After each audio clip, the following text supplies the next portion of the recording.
Monday it is. A very happy morning indeed. I mean, it's the fifth day of February. Huh? So February is traveling along. Know how to manage your resources because February looks like another long month. But good morning. We're glad and proud to be here. I'm happy that you could tune in and join us. My name is Johnny Hughes. And of course, I'm Nanama. But good morning to you once again. And as usual, we are so grateful that you're joining us on a beautiful Monday morning where we're just kick-starting the week. Of course, you need some energy to start your Monday because it's difficult after a beautiful weekend. You've got Friday, Saturday, Sunday to relax. But when it comes to Monday, Johnny, it's so difficult to kick the bucket and just say to yourself, well, I have to go to work. For those of us who wake up even extra early, it's even more difficult. But we're grateful to God that we keep coming to make your breakfast a good one as usual. Absolutely. And ahead of the State of the Nation address, we'll be giving you a blow-by-blow account of what promises were made previously, what the state of those promises are, and what promises to expect perhaps in the upcoming State of the Nation address. Then we can do a proper analysis of whether we have moved forward, whether we are stagnated, or whether we are retrogressing, only here on TV3. And we'll start on NewDay. So when it comes to Parliament or political dealings, yes, my concern over the many years has been, at what point will Ghanaian politicians realize that it really isn't about the parties?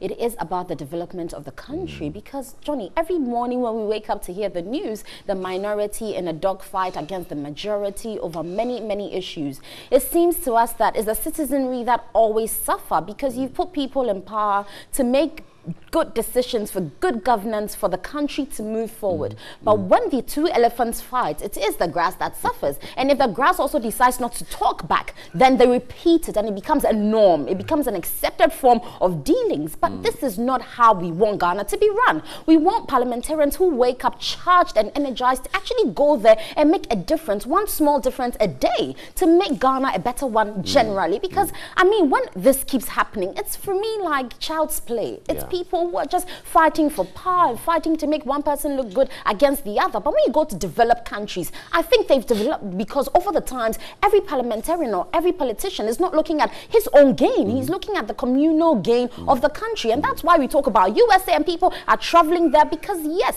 it's not that we don't have what they have or we can't have what they have, but it's because they have constantly been conscientious or minded of what they want to do to make the country progress. And so someone will even be late to work, a minister, and will decide that no, I have erred and so I will go because he's passionate about what he's there to do. Unlike our Ghanaians, we don't see this, or Africans in general, we don't see this commitment to duty, and it worries me, honestly. I think that perhaps we may be very careful not to generalize the African thing because there are African countries that are doing better. Right. There's a South African example. There's a bit of the Rwandan example in terms of some strides they have made in different places. There's Botswana as well. So we may not paint every African country with the same brush, but I agree with you. But not until we have been able to depart from the winner takes all ideology, we will still have these problems. And even when in cases where people from other parties have been appointed to serve in a government that is not theirs or of a party that is not theirs that is ruling, you find that subsequently those issues are used for political gains. So, I mean, when you start raising questions about inclusivity, then they start looking around for one person who was appointed, at some point. NDC does it, MPP does it, and we're even told it backdates, into the 70s where President Kufuor was frequently mentioned by the NDC. Dr. Papa Kwesi Nkrumah and some others, Malamisa, were also mentioned by the MPP. So, but then you find what fraction or what percentage of those persons. I've always said that, look, Dr. Abu Sakara Foster, CPP's one-time presidential candidate, is a very good agronomist. If you listen to his ideologies, and in fact, people who have laid testimonies to that effect, you couldn't perhaps have anybody better to manage the agricultural sector. But why? NDC didn't use him. MPP isn't using him. I'm not saying make him a minister at all costs, but you could get his services and use, because the man is passionate about Ghana. Okay, so why are we not using it? And in any case, there are so many other people like that. I mean, Professor Frimpong Boateng didn't serve really under the NDC, but we know that he's a surgeon par excellence. How did we tap from him to use his energy. He's growing old. We will wake up one day when he's 90 and maybe over, and we'll be told he is dead, and that will be the end. We'll put up eulogies, and what would we have done? So we must take a left turn, or if you will, a right turn, or a proper standpoint as a nation from some of these things. I don't get it. Sometimes it really, really hurts that the people who mount the platforms to say they are in for you, they do contrary to what they are. And you see, the painful part is they all travel outside the country. They see what is being done in other countries. They come back and they say, I care for you, we love you, we'll do ABCD for you. And nothing happens. I don't know if there's a spirit that hovers around parliaments that just takes I think away the spirit that is desire, that passion. Well, anyway, guys, let's take a break. We'll be back with more here on New Day. Stay with us.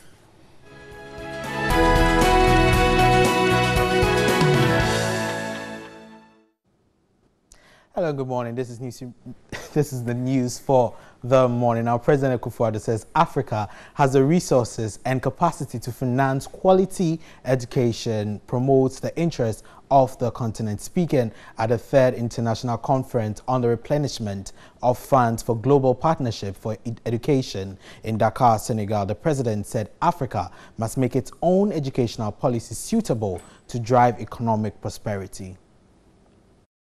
President Akufo-Addo, who led the Ghanaian delegation at the invitation of President Macky Sall of Senegal and President Emmanuel Macron of France, said the continent must be pragmatic in formulating policies to make education relevant to the needs of its people. We are going to have to make sure that every young child, boy and girl, have access to education. Not only do they have access to education, but they have access to an education that would allow them to be able to address the challenges of the 21st century. The president said resources can be put to good use by eliminating corruption in public life. He wants Africa to utilize its wealth on behalf of the people of the continent and not those outside. We cannot depend on other people to finance the education of our continent. We cannot do that. I'm saying that not to turn my back or turn my nose or to be ungrateful to all these very important and noble people who have committed themselves to helping. No. But that if we make our policy dependent on people, on other people, when their policy changes, we will suffer. But if we make the policy for ourselves, then it means that at all times we will be in control of our own destiny. Touching on the importance of education to the advancement of the continent, President Akufo-Addo said the paradox of Africa having the youngest population and being the richest continent on the planet, but with the worst living conditions, can only be broken by education.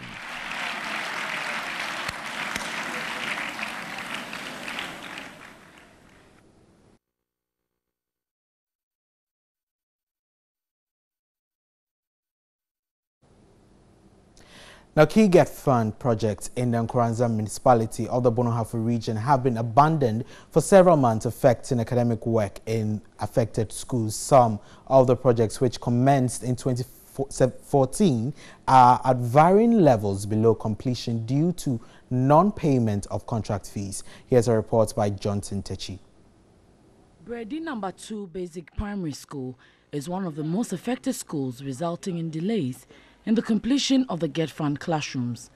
Kindergarten pupils, as a result, study under trees. G, F, J, H. Construction of the school started in 2002 and has not been completed till date. The situation is no different in the Kwabere Senior High School. 4 key Get Fund projects, which started in the school between 2014 and 2016, are yet to be completed. Some portion of the girls' dormitory have been turned into an ICT center.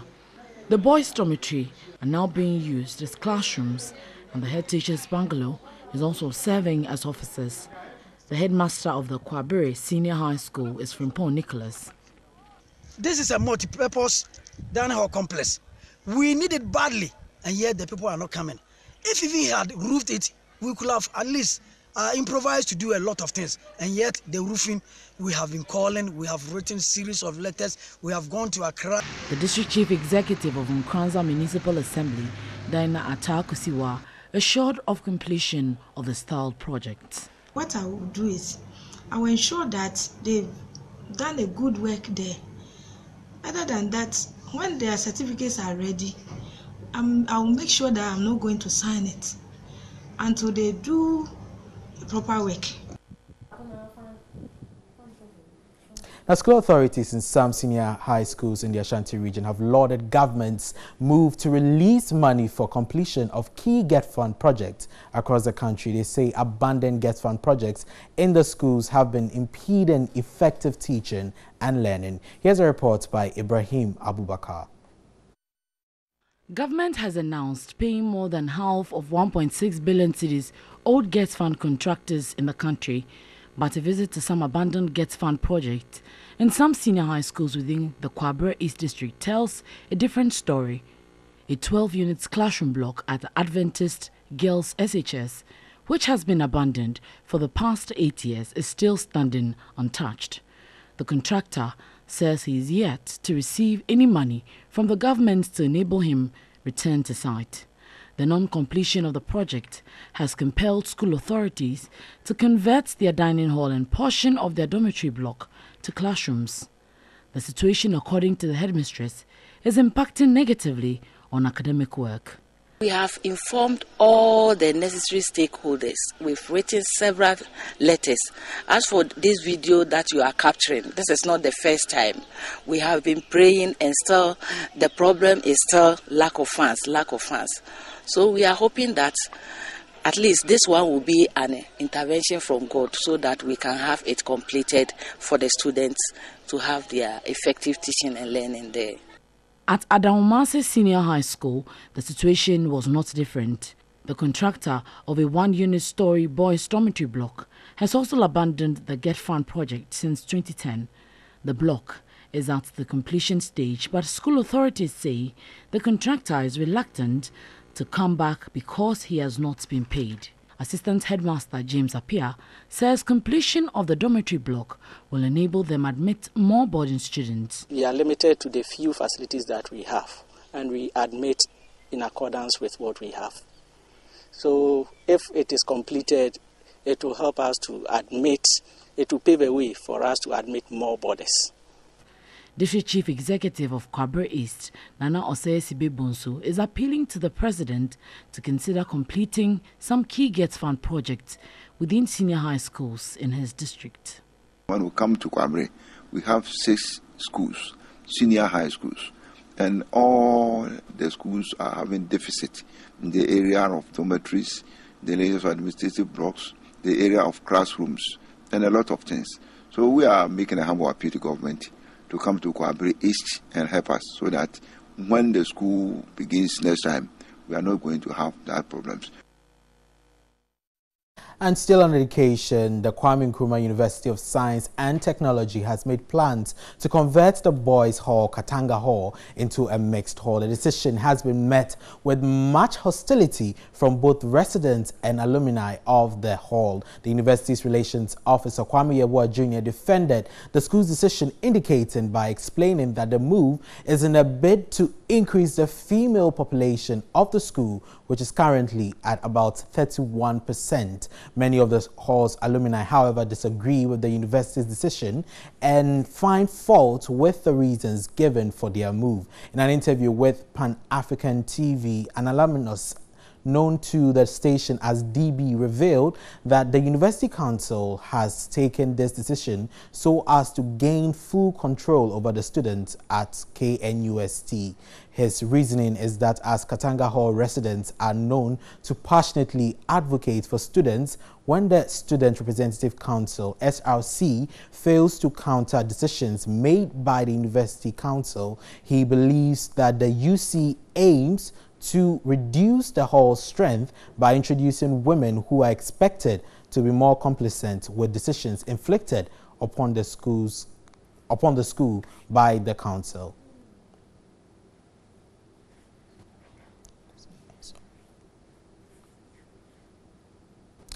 Now to the railroad sector, the Ghana Railway Development Authority has started implementing its plans for demolition railway quarters known as the CMB area in Accra. Traders who are taking over the land cooperated with the exercise but lamented the notice for the evacuation was short. Sunday, the demo started.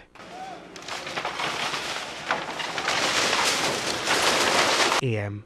Over one had been demolished, and the police report. The fire resident here was, but residents lament. We expected the authorities to June deadline elapsed, and then suddenly demolished our structures. The to 2015 it was conducted in the same not be completed. Resident had to was in court, so it's going to come on today by surprise. Beginning of a long term with the traders from eventually mixed space properties.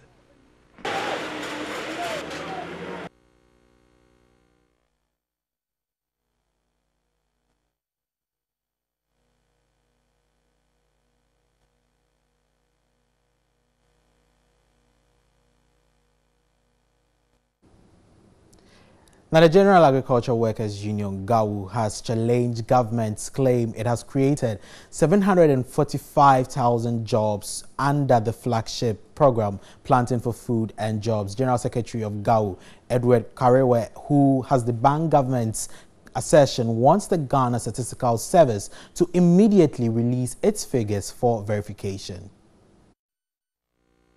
This week, government announced that in 2017, it created some 745,000 jobs from its flagship program, Planting for Food and Jobs initiative.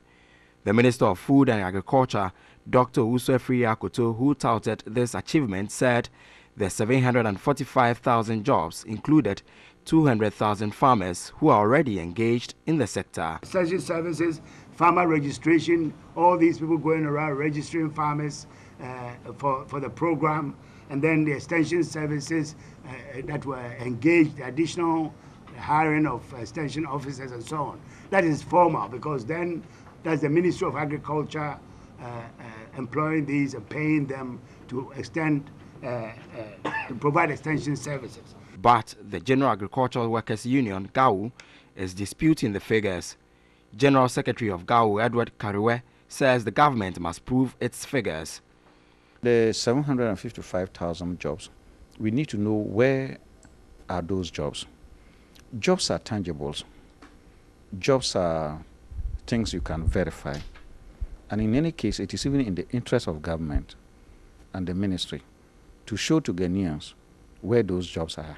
The figures, according to government, were based on the number of additional inputs as well as improved seeds and fertilizers supplied to participating farmers in 2017. GAWU has complained it was not involved in the planning or implementation of the program, hence it cannot independently verify these figures. I would have expected that at the initial stages, institutions like GAWU would have been neck deep in its planning and then policy planning and then implementation. And we have raised issues about the way policies are designed and implemented in this country over the years, because it's like it's the reserve of some particular institutions to make policies and then to implement, and all of us should fold our hands and wait until what they tell us. That should not be. It's a democracy. If we want results, we need to be inclusive. And sometimes the policymakers will tell you that they've done consultations, but you also have to ask the question, who have you consulted? In January this year, when President Akufo-Addo met journalists in Accra, he said government will provide accurate details on the unemployment figures in the country within the next 3 months. We'll take a short break. New Day returns shortly.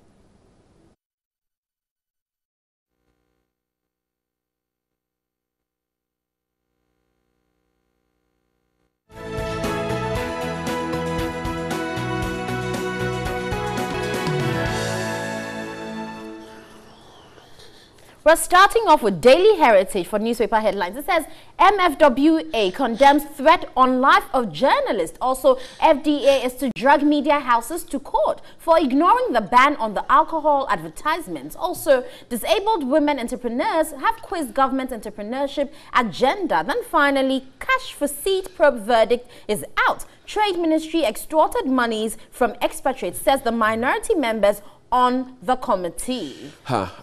Media Foundation for West Africa. Yeah. I mean, they're talking about our colleague here, Kwacha Frenyama, who has been threatened on many different fronts for advocating that the Water and Sanitation Ministry is not doing well enough, particularly the minister. And it will also interest you to know that in the sequel of things that happened, there was one tweet from the Australian Embassy, Ambassador Andrew Barnes, who put up something that, well, this is how filthy the place looks like, and he had swift response. I think that in this day and age where we have matured and grown too, we do not need to have threats from people who, and the minister has denied that he ever sent those people to threaten Kwacha Frenyama. But in this day and age, where democracy has grown up to, where views vary, why would you want to threaten anybody's life for speaking differently from what you believe? And in any case, you're a public servant, so you've been paid with public taxes and everything else, resources. If you're not doing your work, people would ask for your head. Exactly. The minority is asking for Mr. Ken Ofori-Atta's head. So will we have now people who are in support of Mr. Ken Ofori-Atta come out and issue threats to whoever is calling for his head? And, you know, the citizenry must be disappointed in themselves when they even go out of their way to, you know, channel a pathway for, let's say, a minister or a parliamentarian. Because really, when it comes to them, they're not thinking about you. They're thinking about themselves. And so for you to put your face out there or be the spokesperson for a particular minister or a particular politician, it's not the way to go. Because citizenry must hold these politicians to task, to duty, because they are duty bearers. We put them in office. And if you think something is not going well in a ministry, we are the same people who bring those issues up for it to be debated, for it to even come to the attention of your minister, for him to do the right thing. And so if you put up that view and someone has a varying view, I don't see where threats should come into it, because that borders on, you know, a crime and for which you can be prosecuted. And so for citizens who think it's just fun for them to, you know, call or text with threatening issues, it is a crime and you can't really be sanctioned for that. So we should watch it, because it's up to us to bring these issues to light. Johnny, if you and I come and sit here and we have varying views, and because of that people will be calling or texting us and threatening us, that for us is not a joke. It's a security issue. It borders on security. And with that, we can't let people know what you've done and you'll be taking up for it. So let's stop holding brief for these politicians, because when it comes to that, they'll leave you hanging. They will leave you. They will. I'm happy that the police is investigating the issue, and so we will leave the police to do their investigation. But speaking of the police, over the weekend, I had a very worrying text message from a good friend, Mr. Elliot Ejari. He's a publisher as well. And I saw something on Facebook as well. The situation at the Adenta police station. And somebody tells me on Facebook, two people actually, that is not the first time, but it's about the fourth time they have heard something like that. So our friends at the Adenta police station, where an investigator suddenly vanishes when you're supposed to grant bail to the people. And it brings to a bigger picture where you find that you have a case, it goes to the police station, there's an investigator on it, then the matter goes to court, or they start preparing the docket, somebody is transferred, and that's about it for your case. So you have to go and come, go and come, go and come. I think that in our justice delivery system, the police play a critical role. They do. And the police station is one of the foremost points where you go. If we will have situations where you, the investigator, will ask people to go and bring sureties for people to come and bail them, and the people come, you're looking for 10 people, you had 14 people, and then you vanish into thin air, shut your phone, and nobody at the police station was able to grant, you know, the bill. It becomes worrying. And I think there's a matter that the IGP should be interested in. Good morning to you, Mr. IGP. Your men at the Adenta have been accused. There's an allegation on their heads, hanging around their heads. And so let's look into it and let's crack the whip where necessary. But on that note, we are ranting and we're asking about the commitment to fight corruption as a nation, not only duty bearers, but even as citizenry. What is our commitment to actually fight corruption in this year? Let's see what you have to say as you rant with Hanel out there.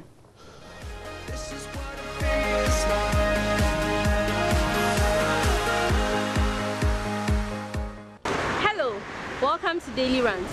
Today, we'll be looking at tackling corruption in Ghana. Our leaders seem to be so much interested in dealing with the problem of corruption. But when finally given the opportunity, they are not able to do so. They are also not able to come to a final consensus. Do join us on our various social media platforms with your comments. My name is Hanel Abalami Adopter. The whole thing is about individual. Maybe the president might not be corrupt, but the individual, you can't change everybody's mind at the same time. We are all different people, and we are coming from different places.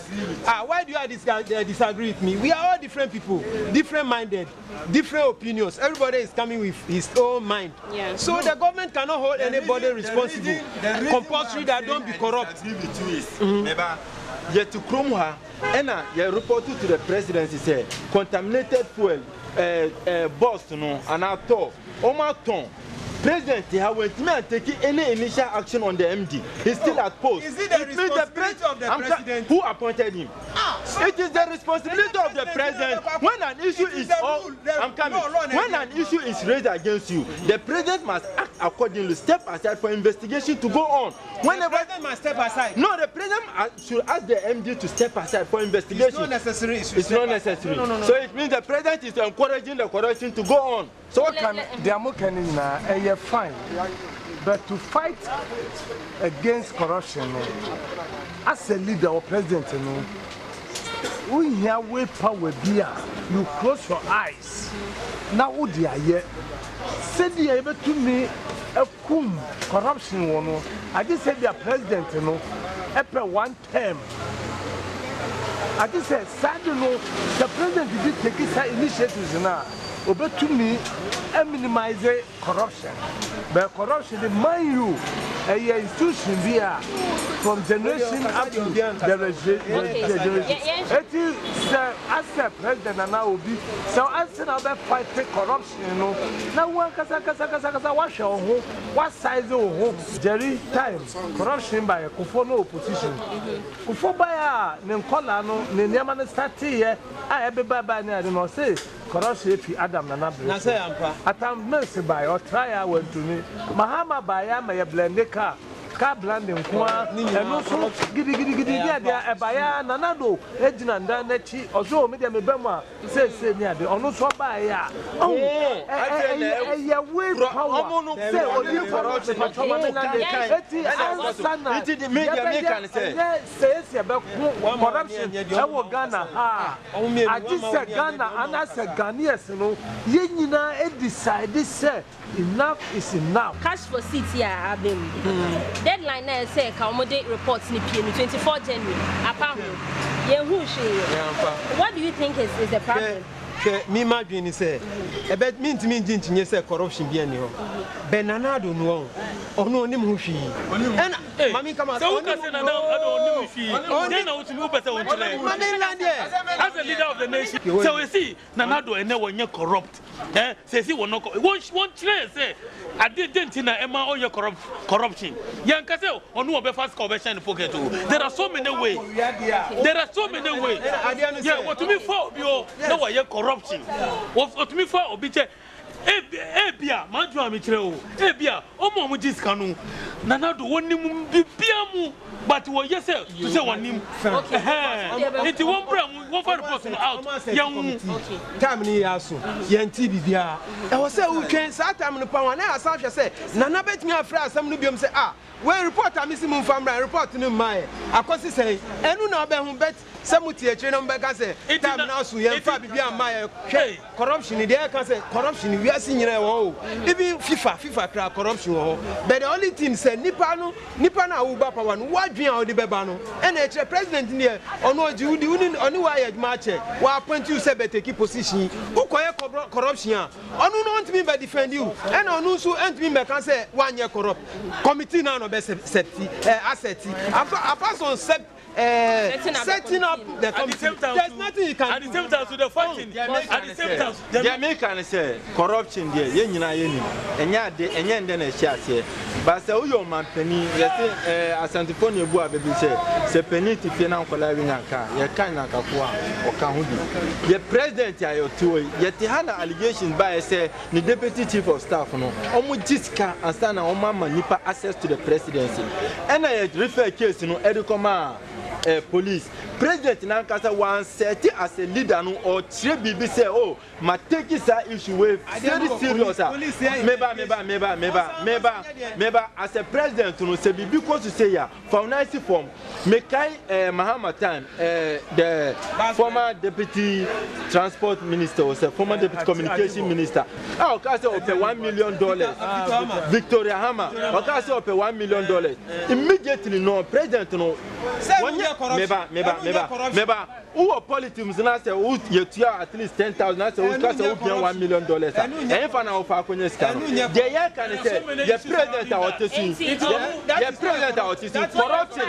Of course, looking at it, it's like every party that comes blames the other party, but the issues at hand are not tackled from the root. Because MPP, before MPP came into power, it was NDC. They were pointing fingers. Oh, when you corrupt, you are corrupt. Yes. There's been corruption allegations against them. That is so why there's been a blame game. But the issues are not political power. You don't have to deceive the people and lie to them. When you are looking for political power, you don't have to lie to people. In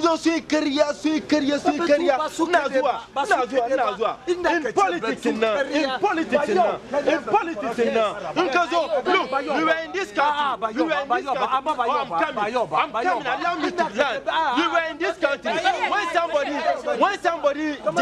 when somebody out of appreciation or somebody out of his kind gesture, somebody out of kind gesture, he gave the president a fault. It became an issue when the minority in parliament then now called parliament to I think impeach the president or so or something like that. I'm coming. Now the fault is at the Flagstaff House, which the president uses. So what are they telling? Are they deceiving us? Are you okay? Are they deceiving us or what? Yes. So you don't have to lie to the people that the person in charge has. No. But to corruption. But I understand. Since Kama case corruption during the ring, I come out of come back with that. Masa, it won't happen. It won't happen. When people are paying $100,000 to sit closer to president, how can you eradicate corruption in the system? When people pay $100,000 to sit closer to the president, corruption, the government be a messaging out about corruption. And I'll tell you, corruption, the government be a messaging out. Who better who are outside there? Too much. Every time any government come, if he says he's going to make it's my party, I'm going to go according to my party, the will of my party. That is how the thing will go. Then if you say you are going to do favoritism, that is if MPP is in power. So I can't. I'm coming. Wait. Let me talk. I can't prosecute my people. You see that. I can't prosecute my people. I've been now, but we will fight corruption. So bad.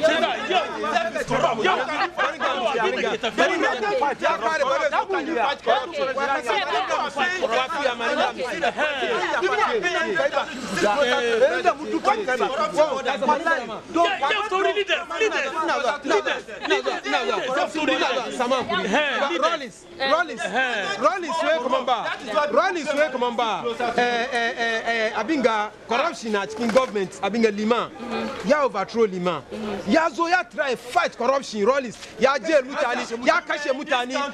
Rollins regime, there was a corruption before he left office. So who is going to prevent it? Even revolution couldn't stop corruption. So what of democracy? As a president, how would you fight corruption? I mean, that's a president, and yes, be a government and as politicians and corrupt. Anatiase. Na sekra sa we bi e ba e kra. Am sa asofo asofo ene lidi ahemfo e ba e na police class also third. Politicians yam say 4. Ana sa we bi na e ba e no. Anatiase o ti me be president. Let me say right to information bill. Kofo estate. Na koso be pass. It's hanging there. Oh, Mario. Maybe I don't know how pass here crown or TV license no crown ke so pass wo.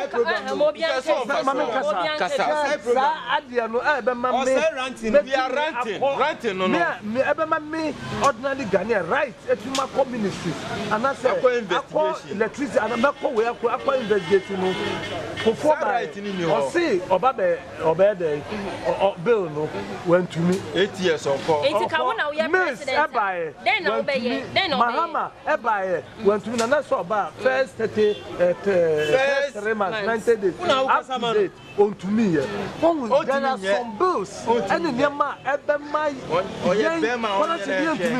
but the better minimize corruption. It is how we right to information bill.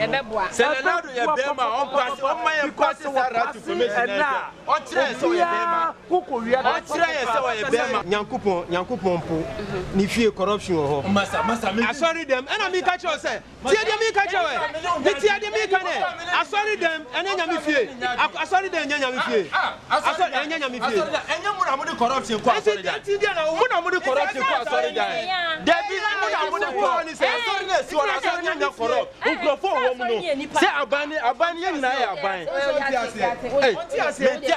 corruption wo babia corruption wo babia ena nanado enyo no nkwa ena be fight corruption master minu mienu aye tra sesi akra ye ranti corruption crabem ese obi kasa obi mani ni akwan kasa enu se corruption enu kra corruption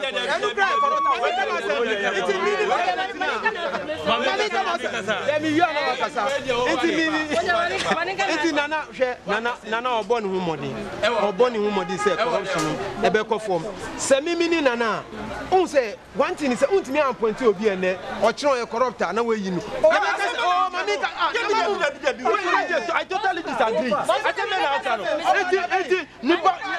me now kano premix fuel minister no untimi enka say brene o kire na wapamu I say investigation omu investigation no mu say ampa de omu kan e wo ma anima answer no bet is in this me ba o ka we president in there then put na obey what measures will you take it's like football coach bia you are hired to be fired into me frau na say obey minister now corruption bia ba me investigation e through me fire na me dey officer ba we can tell that the blame game is not going to be over anytime soon.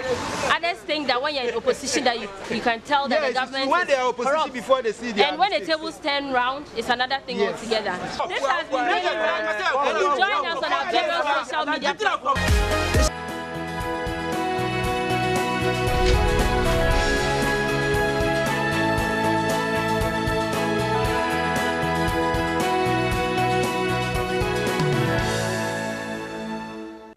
Back. Daily Guide starts off, says world leaders hail free SHS in Dakar. EC trial begins. And Betty cries over corruption tag. Cops lover died by hanging. Autopsy report says so. The publisher says Galamsey pit kills boy 12 despite donates hospital. And Kinki and Banku can cause cancer. Interesting there. We were told about aflatoxin a few years ago. Daily Graphic says fire destroys parts of Export-Import Bank offices. And Graphic Business Stanbic Bank breakfast meeting tomorrow discusses deposit insurance. DVLA to revise testing regime. And court officials loot accounts. They pocket court fines. The Ghanaian Times this morning says minority in dogfight over cash for seat report. We have capacity to fund education in Africa, says the president. And president to deliver State of Nation address on Thursday. Ahead of that, we'll be doing 1 or 2 reviews and analysis of some of the promises that have been made here on this platform. The Daily Heritage says Media Foundation for West Africa condemns threat on life of journalists, and FDA to drag media houses to court for ignoring ban on alcohol ads. And disabled women entrepreneurs quiz government entrepreneurship agenda. Cash for seat probe verdict out. Trade Ministry extorted monies from expatriates, says minority members on the committee. And perhaps finally on the front page of the Daily Statement, time to commit resources to education. Nana Akufo-Addo says so. And good health is better than riches. Bawumia couldn't help but say. My guest this morning is Felix Kwachufosu. He's a member of the NDC's communication team. We're still expecting John Kuma, who is the CEO at the National Entrepreneurship and Innovation Plan Center, formerly YES. Felix, good morning and Happy New Year to you. We haven't met this year. No, I believe we have. I was there 2 weeks ago. 2 weeks ago? Mistaken, yes. Okay. I think I shot my good friend from Marcus, yeah. Let's go into Parliament. The cash for seat. One would have thought that, well, we're bringing finality to the issues, but the minority says, no, we think otherwise. We disagree with the report, and that we still believe that there was extortion, even when the people who were supposed to have come to give testimony failed to appear before the committee. Why such a position by the minority? Well, to begin with, I looked forward to bipartisan reports. I mean, the whole idea of setting up the ad hoc committee was to allow for a balanced inquiry into the matter and to ensure that partisan considerations are put on the back burner so that they do not influence the outcome of the probe. Regrettably, it does appear that the majority side were all too eager to whitewash this whole matter and give the various actors in this scandal a clean bill of health, despite the evidence on record. I mean, the proceedings were transmitted live, so it was obvious from anybody who was watching that a lot went amiss. The testimonies that were given were contradictory. Some of them were evasive, and some of them, quite frankly, were not credible. And there was no way that any reasonable person could accept the explanations that were in respect of Ashim Morton and his team? Right from the minister's appearance to Mr. Ashim Morton's appearance, it was obvious that the actors involved in this matter did not perhaps think that what they were doing will come to light and therefore was going to create any problems for them. So they were simply not prepared and came before the committee to give testimony and make statements that, quite frankly, defied comprehension. I mean, for instance, the claim by the Ministry of Trade that they were not aware of the benefits package and that they only gave letters to the Millennium Excellence Foundation to go out and solicit for funds as part of the organization of this project, for me, is untenable. Because essentially, it was the ministry's credibility and image and name and track record that the Millennium Excellence Foundation used to sell this initiative to the business community. And they attached specific benefits to payments that were supposed to be made. Those payments and the amounts involved were directly related to the proximity of the individuals and organizations to where the president sat on the night. The only reason why these companies will put weight on the Millennium Excellence Foundation's approaches to them was because they came in the name of the ministry. The ministry issued an official letter to which a benefits package was attached. And the letters clearly stated... The organization says that they have a track record as they proved by the diagram that was shown. Well, Johnny, if they had this kind of track record, I'm not sure that the ministry's input would have been necessary. So that explanation for me is not tenable. The fact of the matter is that the Ministry of Trade gave enormous credibility to what the organization intended to do. And I dare say that is why they were taken serious. So I do not accept the explanation by the ministry that they were unaware of the benefits package. What it means is that somebody was extremely incompetent and abdicated his responsibility to the state. Because if somebody approaches TV3 to collaborate with you on any particular exercise, and they speak about the need to go out to solicit funds and raise money to organize a program and whatever. I'm sure you will be interested to see exactly what it is that they are taking out in your name. So I suspect strongly that the ministry was fully aware of the benefits package, except that when the scandal erupted, they sought to distance themselves. And so they went before the committee to make statements that, quite frankly, were not believable. The other point is that a strenuous attempt has been made to distance the presidency from this. I find it difficult to believe that the president of this republic will get up, go and sit at a function with all these financial implications without having been briefed. The practice is for organizations like that and government agencies involved to apprise the president himself, or perhaps his accredited official at the presidency, of the facts relating to the event before the president shows up. There are instances where, because of the details that have emerged, the president will refuse to show up because he does not want to be associated with that kind of conduct or misdeed. So I also find it very difficult to believe that the president knew nothing about it, the presidency knew nothing about it. The president knew he was going to an award ceremony. But at the very least, there will be some background provided him. Even the speech that he prepares will be based on information given to him by the Ministry of Trade, because that is a government agency.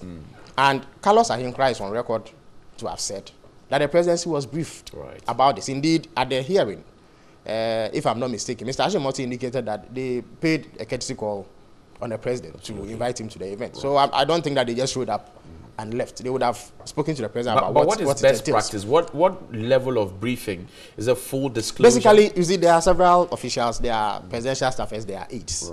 The president himself may not have the time to peruse all the relevant documentation. So what would happen is that at least the office of the chief of staff will be informed about what this is about. In any event, a state agency, the Ministry of Trade, was involved. So it was not an entirely private sector activity. For that reason, government is assumed to have adequate information on the program. So for the ministry to deny knowledge of this is unacceptable. What it simply means that they are covering up. Look at the inconsistencies. Initially, the Ministry of Trade issued a statement flatly denying that anything of the sort had taken place. A day later, the ministry's PRO came out to say that indeed monies had been paid and mentioned a specific individual, Mr. Fakri of Ines Fly and Dream Reality, as one person, for instance, who paid $100,000. Then the ministry issued a statement after the matter became even more controversial to say that up to 2.6 million Ghana cedis had been raised, meaning that people actually paid various sums of money. And if you read the minority report on this matter, it clearly spells out the inconsistencies. The other issue is Mr. Ashim Martin's own testimony before the committee. I mean, with the greatest respect to him, I think that he sounded a bit ridiculous.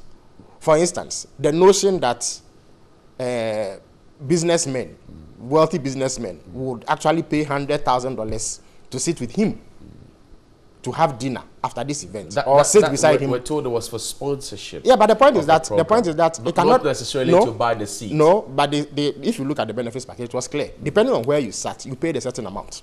And as part of the benefits package, the arrangements in the hall. Yes, where you sat was directly proportional to how much you pay. So there's no dispute about that. Is it news that to have sponsorship for a program? No, there are gold sponsors, there are platinum. I have worked in government before. Many organizations come seeking partnership, seeking endorsement. If they want sponsorship, it will be clearly stated that this organization is organizing event A or B, so they require some sponsorship. So please make available some support if you can. There will be no form of coercion.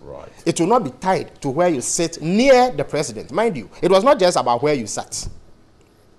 If you sat on the table that the president was supposed to sit, you paid $100,000. If you sat close, you paid $75,000. And depending on how far away you sat from the president, you paid a certain amount. Ambassador Beho says they did nothing wrong. But I'm saying that is wrong. That is selling access to the president. But you see, people have forgotten that it was not just proximity to the president that was up for sale. What else was? One of the benefits that those who paid $100,000 were supposed to have was that they were going to have private dinner with the president. I mean, what is it that was going to or is going to be discussed at that dinner that requires the payment of this money? So when Mr. Ashim Martin says that he was the president being referred to, in other words, he's saying that these wealthy businessmen will pay $100,000 to go and sit with him, the president of a foundation. With the greatest respect to him, I don't think that is a believable. But then, Felix, there's also the argument that, look, prior to the setting up of this committee, we're told that these businessmen were willing to give testimony for whatever reason to solidify the claims being made by the proponents of the petition. Yeah, they did give testimony. They gave testimony, except that they did it in camera, and it's fairly understandable. We operate in a very polarized political environment. These are businessmen who periodically interface with government in many instances. So they would not want to be seen as having either aided the cause. They pussyfooted. No, you see, they did it. They made a request to meet the committee in camera. The first time they were invited to appear before the committee, none of them did. Yes, because there was some, they indicated a preference for in-camera hearings. That is what they requested for. It was granted subsequently. So the fact that they didn't show up at the first time perhaps may have been due to confusion or the inability of both parties to agree on the mode of appearance. But they did appear in camera. Some of them, what do you call it, corroborated the position adopted by the two persons who moved the motion, and it showed that they were telling the truth. So anybody who observed this process would have been aware that clearly there was some wrongdoing. Again, there were clear breaches of the Public Financial Management Act. A public body, the Ministry of Trade, allowed its accounts to be used as the point of collection for monies that essentially were for the profit of a private organization. I mean, why was it impossible for the Millennium Excellence Foundation? Their name was in question. They wanted to know what was coming but that in. It buttresses the point that I'm making, that the ministry appeared to have given credibility to the Millennium Excellence Foundation. And in order to imprint in the minds of participants that there was even more credibility, they were requested to pay the money into the ministry's account, which is not proper. The Controller and Accountant General clearly indicated that it was not proper practice and it violated Ghanaian law. So there again, there was wrongdoing on the part of the ministry. So I think that this probe has been useful to the extent that it has clarified many of the issues and has made it clear that someone or a group of people at the Ministry of Trade, a government agency, did not act properly. This is just another dogfight. And that, look, the committee has a position, the minority has a position. It's going to be pull and push, and Ghana in the end will lose. What do you say to that? Ghana loses nothing. In fact, Ghana has gained because the minority has made it possible for such clear wrongdoing to be exposed and guide the way that we conduct ourselves going forward. Nobody can say that what transpired is proper, what transpired is helpful. There's even talk of the forgery of documents in order to cover up for this sort of wrongdoing. Again, Mr. Ashim Martin's own words are that he invested 40,000 Ghana cedis and reaped a profit of 2.6 million Ghana cedis. And this was done using the conduit of the Ministry of Trade. That is clearly improper. Government agencies cannot be used for profiteering by private organizations. And if the majority does not see that this is clearly wrong and it has to be stopped and persons have to be punished, I don't know what we are on about in this country when we speak about fighting corruption. The debate will go on in Parliament. I'm sure they'll reach a consensus. But you can join us on WhatsApp 050-823-5228. Join us 050-823-5228. Let's move on now. Page 3 of the Daily Graphic says court officials loot accounts and they pocket court fines. Thousands of Ghana cedis in court fines and fees have been lost due to alleged corruption and embezzlement by some staff of the Ajabin District Court Registry in Accra. A Daily Graphic investigation has established that fines and fees charged by the court have been embezzled by some cashiers of the Registrar's Office. Mrs. Patience Nai, a High Court Registrar, and Mr. David Lai are alleged to have diverted and pocketed money in court fines and fees which should have been paid into the consolidated fund. A source close to the Ajabin District Registrar's Office entered the Daily Graphic that the diversion of court fees and fines was an age-old practice at the Ajabin Registry. These are what the accounts will say on Mambo 4. Felix, is this news to you? Is this new to you? Well, I don't think that there's any entity in this world that is immune from corruption. I mean, you will find corruption even in religious organizations of all places. So, to the extent that it is a human institution, I am not surprised. Except that, as Chaucer wrote in his Canterbury Tales, if gold should rust, what would iron do? If the courts that are supposed to embody justice delivery, those who mete out punishment to those who engage in corruption, are themselves embroiled in corruption, then it raises questions about where we are going as a country. You recall that a few years ago, Anas shocked everybody when he released a tape on bribery and corruption on the part of some judges. It is something that shook the foundations of our justice delivery system. And we had hoped that steps would have been taken by the powers that be at the time to correct that decay and ensure that the courts do not become the place where corruption thrives. It does not appear to me that the effort has been too successful. Perhaps greater attention was paid to the conduct of judges, to the neglect of other members of the judiciary whose conduct impinged adversely on their image. I do hope that the appropriate remedies and sanctions are instituted to get into this matter. And more importantly, checks and balances put in place to ensure that this sort of thing does not perpetrate and this sort of thing does not recur. So that we don't come here next year talking about it. But we also have to be mindful that despite our best efforts, there will always be persons who will be minded to engage in these things. It's the percentage that matters. A few of them may slip through the net. But what matters for me is that when it comes to light, it is dealt with and people are sanctioned in accordance with Ghanaian law. I thank you very much. We'll be joined shortly by John Kumar. But this page 2 of the Daily Statesman, again, says time to commit resources to fund education. That's the president. And he says that, look, we have all it takes to fund our own education. To the end that free SHS has been lauded in Dakar, that world meeting.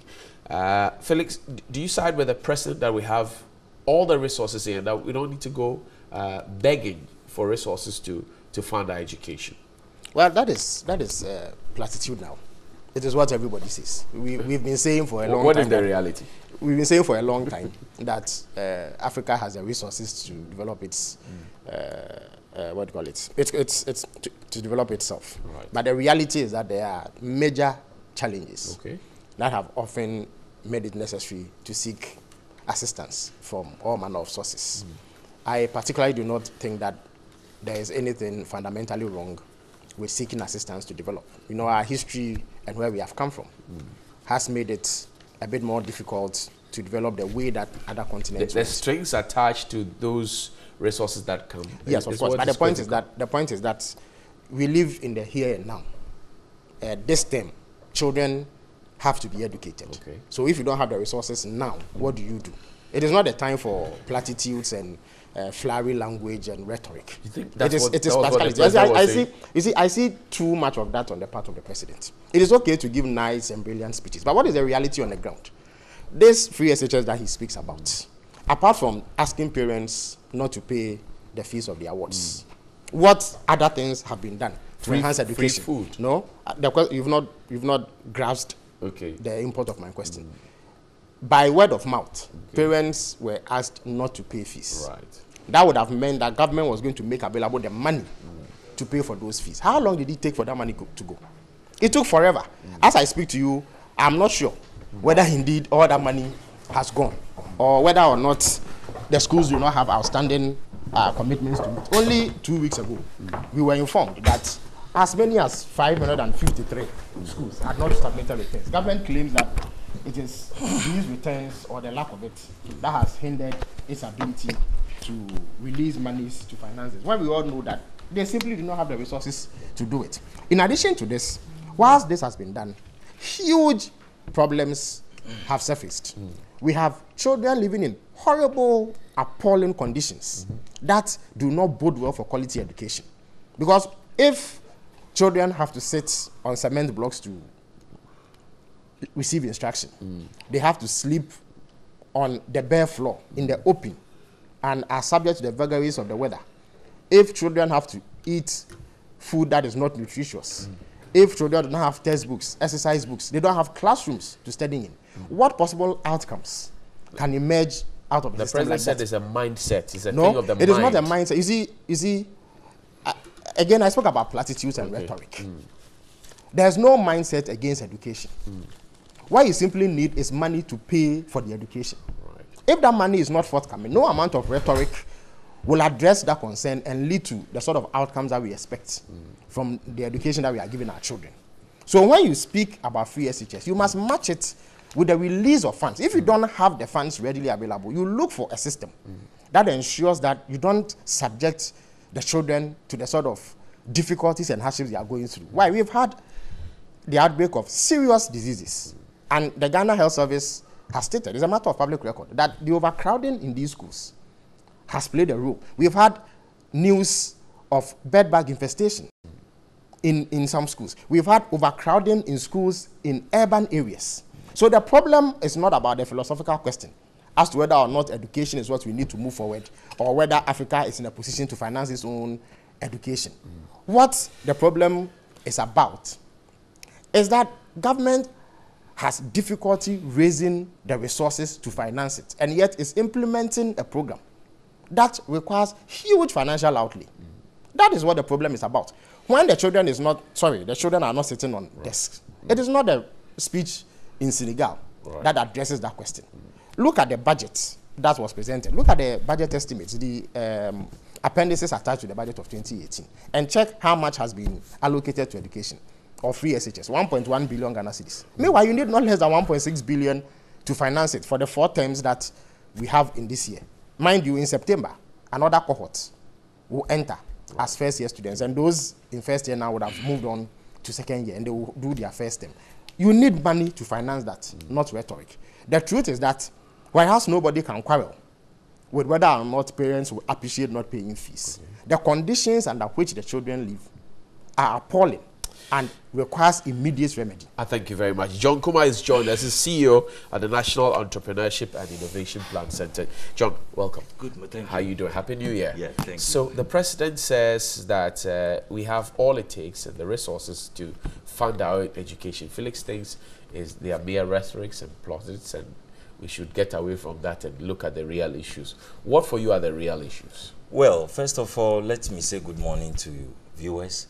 And let me join the world in commending His Excellency President Nana-Addo for his bold statements to the world that indeed the time has come for Africa to stand up, to believe that it has the resources to educate its own people.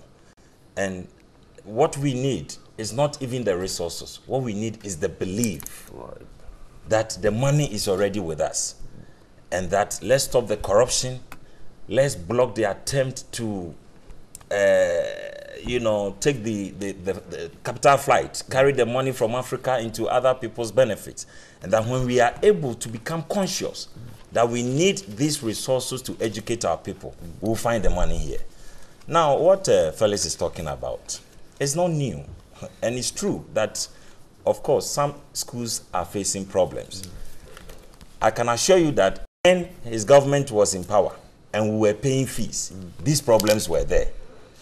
This hardship didn't come all of a sudden because we asked parents not to pay fees. When we were paying fees, it was actually even worse. And then gradually... Was it so?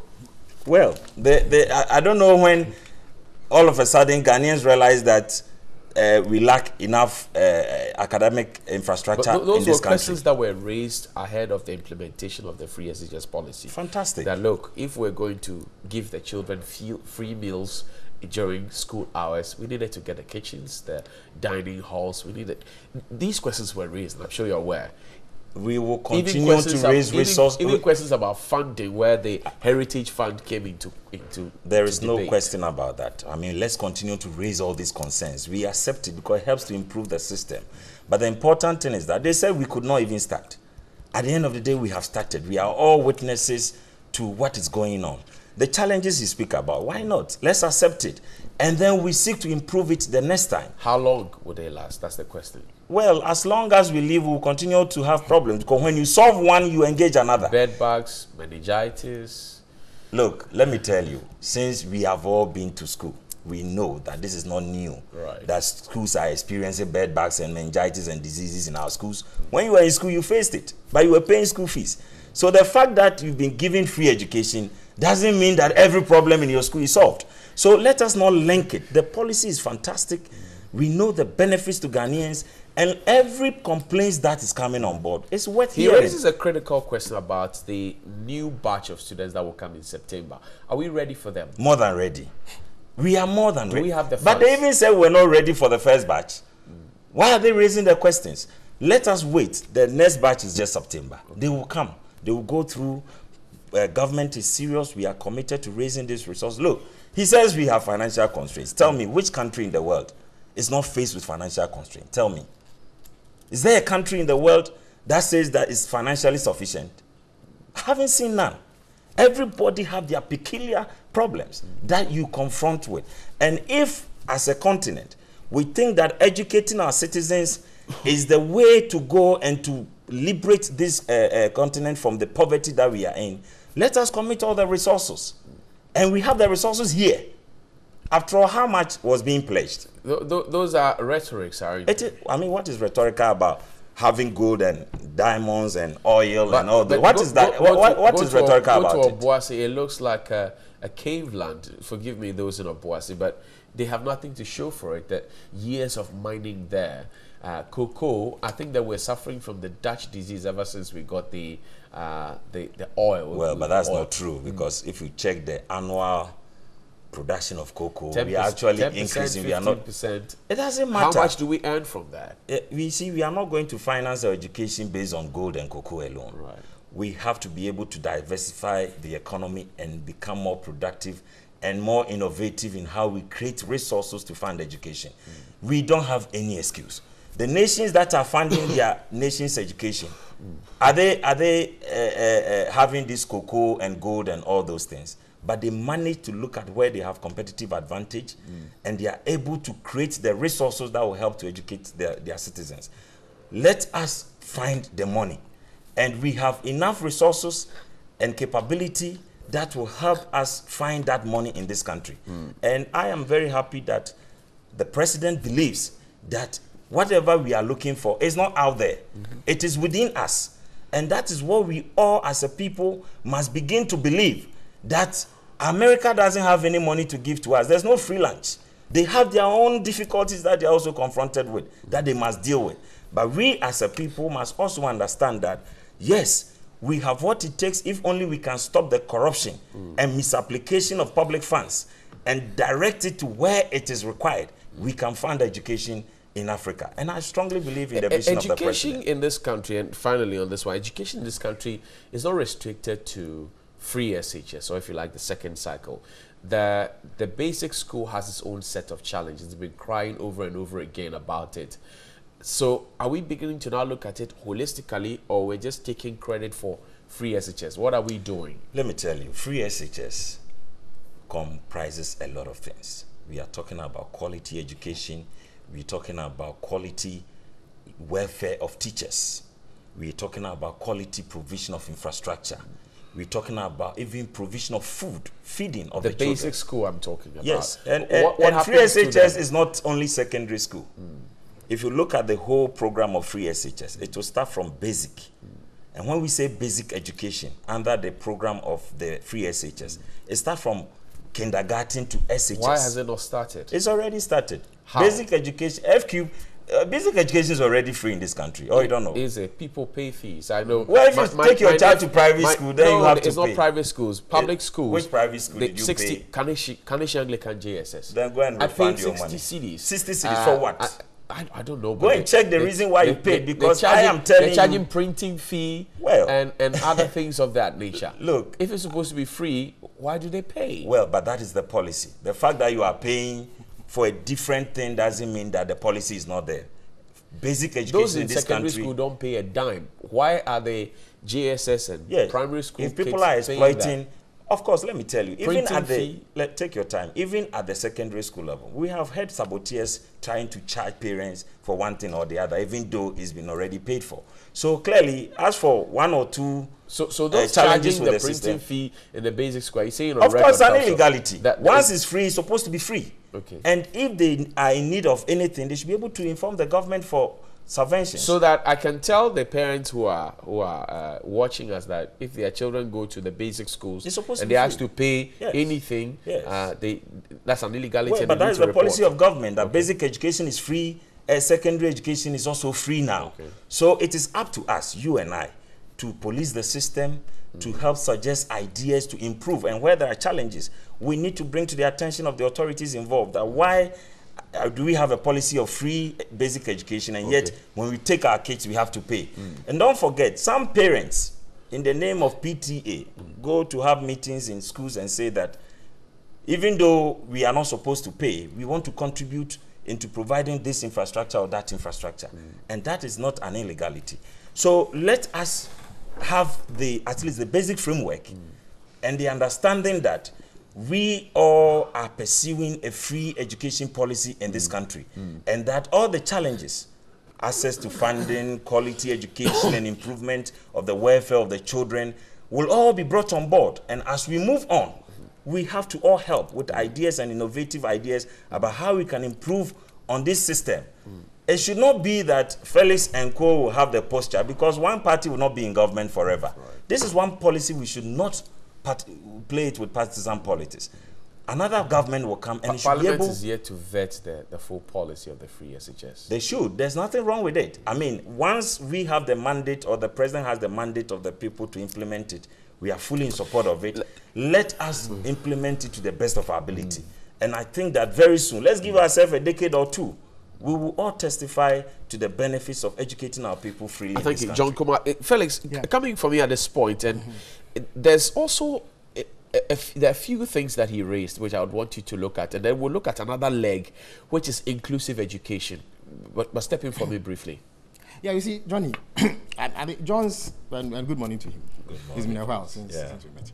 John's submission, highlights the problem that I was speaking about. You see, let us cast aside the rhetoric and the philosophy, okay, and address the reality. What we want to achieve as a country.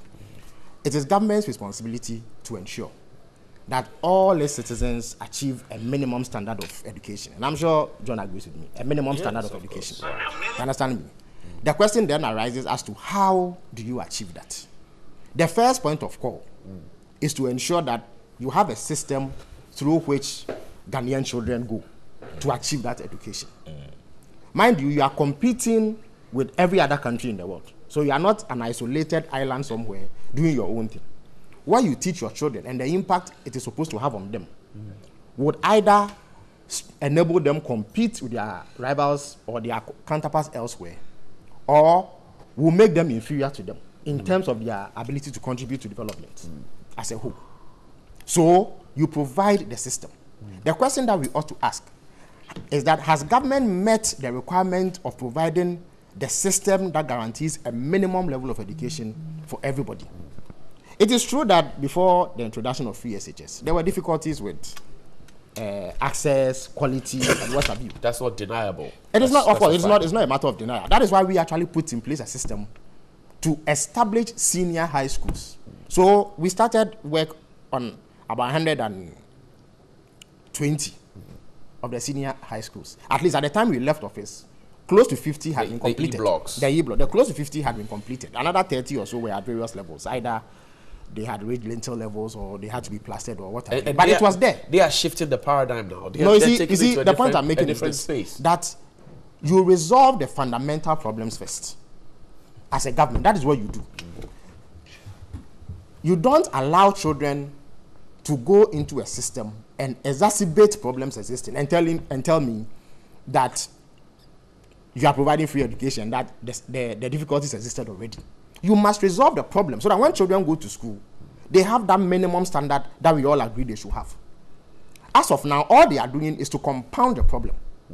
Again, when you question whether or not they have the resources, they say they have the resources. Yet, the reality is that they do not have those resources. But he's a government. If he says he has the resources, why do you doubt it? Johnny, there is a very easy way for you and I, those of us not in government at the moment, to assess whether indeed the resources exist. If the resources exist, why did it take them almost a month to forward the 20% that they had promised they would send before school reopens? And why did it take, or in fact, it didn't even take, as of the time that schools were going on vacation in early December, the 80% had not gone. Because schools had not submitted their returns. But you see, Johnny, again, another untenable, I beg your pardon, another untenable excuse John Kuma and his colleagues in government want us to believe that for their flagship program, they will sit aloof and allow head teachers and headmasters to hold them to ransom. And that for close to 4 months, returns, basically giving a list of students and accounting for them and indicating what the requirements are and what have been met so that government can make up for the shortfall. This documentation takes 4 months to prepare and government does nothing and the children continue to suffer. They have the money sitting in Accra. It doesn't go because of these returns. You see, sometimes they need to credit us with a little bit of intelligence. I'm telling you that given the centrality of this policy to their campaign and their survival as a government, there's no way that they would have sat down for headmasters to hold them to ransom on account of returns. The reality is that the money... follow procedure. No, what procedure? But I'm saying that the procedure shouldn't take 4 months. Why? He is an administrator in a government institution. How long does it take to generate basic information? If today I request some information from his outfit, I'm sure with the click of a button, he should be able to make it available to me. So why should simply compiling a list of students in schools who has come, who has not come, what has been brought, what has not been brought, take 4 months? But the children were eating while all of this but you see, the question that you ought to ask is that what was the quality of the food you were eating? Why? There were reports here in Kwabenya. That's an urban area. Right. Where children were eating wache that didn't have any meat, any form of protein on it. We have seen schools in Accra where children are sitting on cement blocks. We have seen images of children sleeping on the bare floor. Pictures from Vitin. We have seen them set up mosquito nests under trees. We have seen instances where laboratories have been converted to classrooms because of overcrowding. We have seen or we have heard reports of malaria outbreaks in the Kuluagogo Senior High School somewhere in the eastern region that compelled the authorities to close the school temporarily. And we've heard all the reports about disease outbreaks and the overcrowding. The point I seek to make is that the first point of call is to address these fundamental difficulties so that when you send your child to school, even if government was not in a position readily to pay all your fees for you, at least you can rest assured that your children or your child is receiving instruction of the highest quality that makes him competitive when he graduates. And that's your concern. Again, I do know that as a social democrat, I'll be the first to appreciate, and there's no way I will kick against any support for the needy and vulnerable in our society.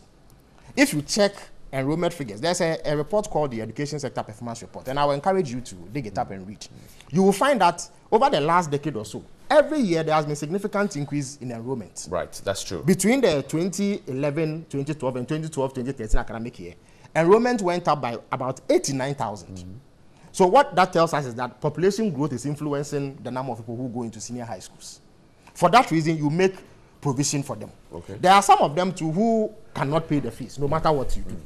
So there's a way of targeting those people and assisting them financially so that the payment of fees does not become You a don't barrier. believe the wholesale thing? You see, the wholesale approach for now, and let me put it on record, I am not opposed to parents not paying fees. So I have children. If you will benefit one absolutely day. So if I don't pay the fees, I'll pocket the money and use it for something else. You understand me? But the point is that as a citizen, I should be realistic enough to realize that there's a difficulty. So I must assist government to address it. So what you do is then you plan in the huge resources that have to go into paying fees for people who can actually afford into addressing some of these problems.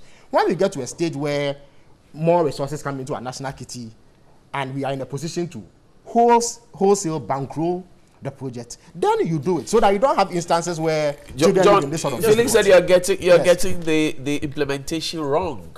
Let me correct an impression Felix is seeking to create. First of all, it is not true that money is not going to the schools on time. What is holding it?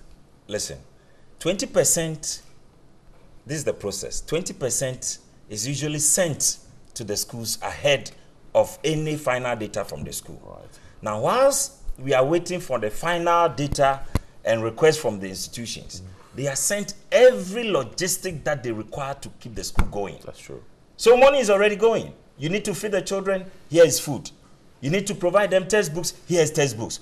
So what do they need the money for? So it is up to the institution to now reconcile all the items they have received, vis-a-vis how much money has been brought to them. And sometimes it is even a possibility that some of them may have to do a refund. It is possible. So you can't sit on TV and say that money is not going, money is not going. What is the money going to do? It's supposed to provide these logistics for the schools to run. And it's going. The logistics are being provided. You see what he's saying? I'm sure he's worried about prudent management. But where is the extravagance? Where heads are supposed to present their returns and the yes, GSS, but I'm saying that even if they don't present it, it doesn't stop the school from receiving what it needs to run. So the early or timely submission of report will not deny any school from feeding its children or receiving textbooks for its children. It's just the quality, the quantity, and the exact figures we need so that we don't oversupply or undersupply. Basically, that is what the reporting is seeking to do reconciliation. The question he seeks to raise all the time about problems and challenges, I accept it. Look, there can never be a perfect system, but let us accept this as part of the challenges of governance, and as we move on, we will improve. Bedbugs and what? Diseases. When we're paying school fees, we were still going through the same thing. If we are happy today, so now we should keep quiet and suffer. No, we are not suffering. No, it's good. I've told you that we accept these criticisms, which helps to improve the system. I'll be the first to bring a better idea to improve a situation if it comes up. John, let's look at inclusive education and particularly persons with disability, cerebral palsy. 10 years we've had that policy and your wealth there. 10 years. But the implementation has become a problem. Yes. How do we fit them into it? The president says we have all it takes, we can generate to take care of them. And oftentimes we forget about them. How do we rope them in as we move along? That is very, very true. And I think that disability or disabled people in this country continue to suffer, not due to any deliberate policy of government or any individual, but unfortunately our system. And it dates back to even our culture, where it is perceived that a disabled person cannot even become a leader or a chief. And it runs through our way of life. And sometimes we lose consciousness of the fact that disabled people are also as human as all of us, and that we must do more to assist them. Even people with regular abilities sometimes struggle. And all these concerns we are raising, even regular people suffer for it. So how much more those who are disabled? It is very important that we are able to come up with special programs to include them and to be more sensitive. We have to the law, needs. we have the policy. What's preventing us from implementing? Like I'm telling you, it has become part of our norm, because it appears that even in our way of life, in our various homes, we seem to forget our friends who are disabled in most of the things that we do. Change has come. Yes, so I'm happy change has come. Let us continue to be more conscious of their needs so that we can all contribute to improving their welfare. Because look, disability, either you are born with it or you have it midway. Anybody can fall victim to these circumstances of life, and we should be more sensitive to their plight and support them. Felix, take a bite on this one for me. Just before then, I'm a bit surprised that let's of course, it's a minor point. It's a minor point. I'm a bit surprised that John says that despite the delays in the submission of the returns, the monies were still going. Why? The Deputy Minister for Education, Dr. Chu, is that the name? Doctor. Yeah, he consistently went on record and said that the monies have delayed because the returns have not come. So I'm surprised that John is saying, you see, again, my only issue is that the delay of the money is not affecting the child. No, but it is. How? Oh, but it is. Otherwise, what do you need the money for is to provide logistics. I beg your pardon, John. It is. You see, this one, you don't even need to. No. I beg your pardon. You don't need to. But let me make my point. You don't need to haggle over this. There is a reason why money has to go. Okay. If that money hasn't gone, it means that what is supposed to be done with the money would not have been not done. The schools may adjust. No, I beg your pardon. The schools may adjust. For pre-financing and for pre-supply. John, let me say one point. The schools may adjust and try to cut corners in order to fend for the children until the money arrives. But that is actually why we are having the difficulties we are having. Because they don't have money to provide this. They don't have money. There's a buffer stock. Yes, but you see, you need to provide these logistics mind you, for the schools. Feeding constitutes, I won't say an insignificant part, but it is not the most important cost item. It's not the highest. No, I beg your pardon. No. Yes, but you see, but they have not if you allowed me to land. If you allow me to make the point. So we don't have time. I don't think that John and his colleagues should live in denial. The difficulty is palpable. The challenge the children are going through is clear. I am simply saying that perhaps if they had done things differently, we wouldn't have had this difficulty. Right. If they had followed a progressive approach, we would be, I'm not calling for a perfect system.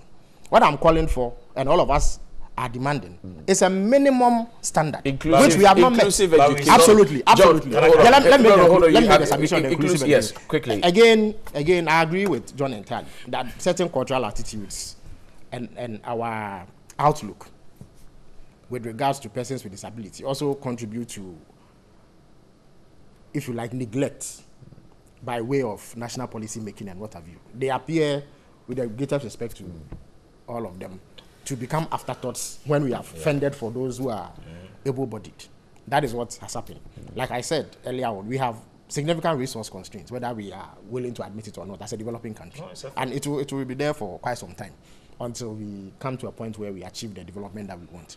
So, because of the constraints and the competing demands, sometimes we allocate resources in a way that leaves out those who have disabilities. So perhaps what we simply need to do is to integrate them into our policy making. For instance, I don't see why, well, maybe scientific basis could exist for having a special kind of education for persons with some form of disability, especially those that have to do with psychological or mental development or impairment and what have you.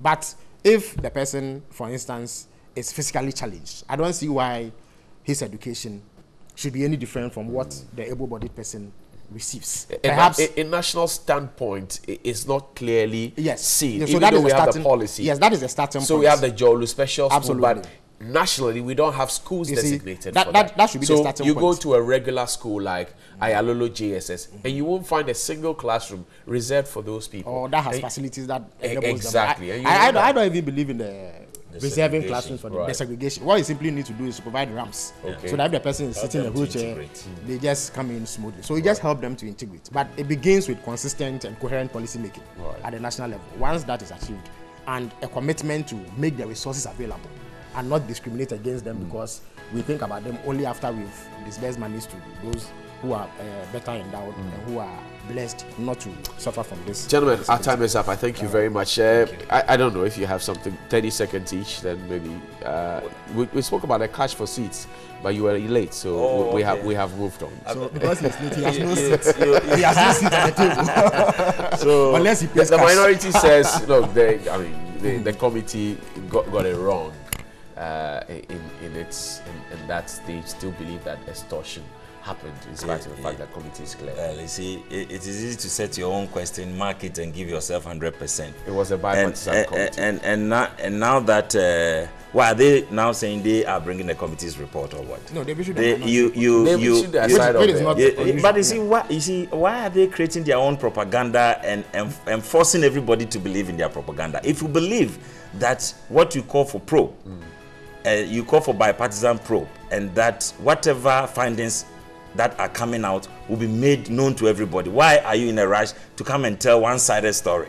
When even Muntaka appeared before the committee, he said he has never used the word extortion. Then you have a minority, which is part, comes out with a report that says that we believe that there's extortion. So which of the witnesses gave them which of the witnesses gave them the impression that there was extortion? Lawyer John Kuma they themselves are confused. They are just eager to make propaganda with every issue. Was it a wild goose chase? Wild goose chase, waste of our precious Lawyer John Kuma waste of our resources. is the CEO of the National money to push free education. It wasted our time. Lawyer John Kuma is the CEO of the National Entrepreneurship and Innovation Plan Center here in the Greater Accra region. Of course, he's a national boss. Lawyer, thank you very much for coming. He speaks for the MPP. And Felix Kwachofusu is a former Deputy Minister for Communication, and he's joined us here on behalf of the NDC. Chief, I thank you very much. John, thank you very much. Up next, Sports Plus, we have the exclusive with the veteran legendary actress Grace Omabo, you know her as Mami Dokno. Stay with us. We'll be right back.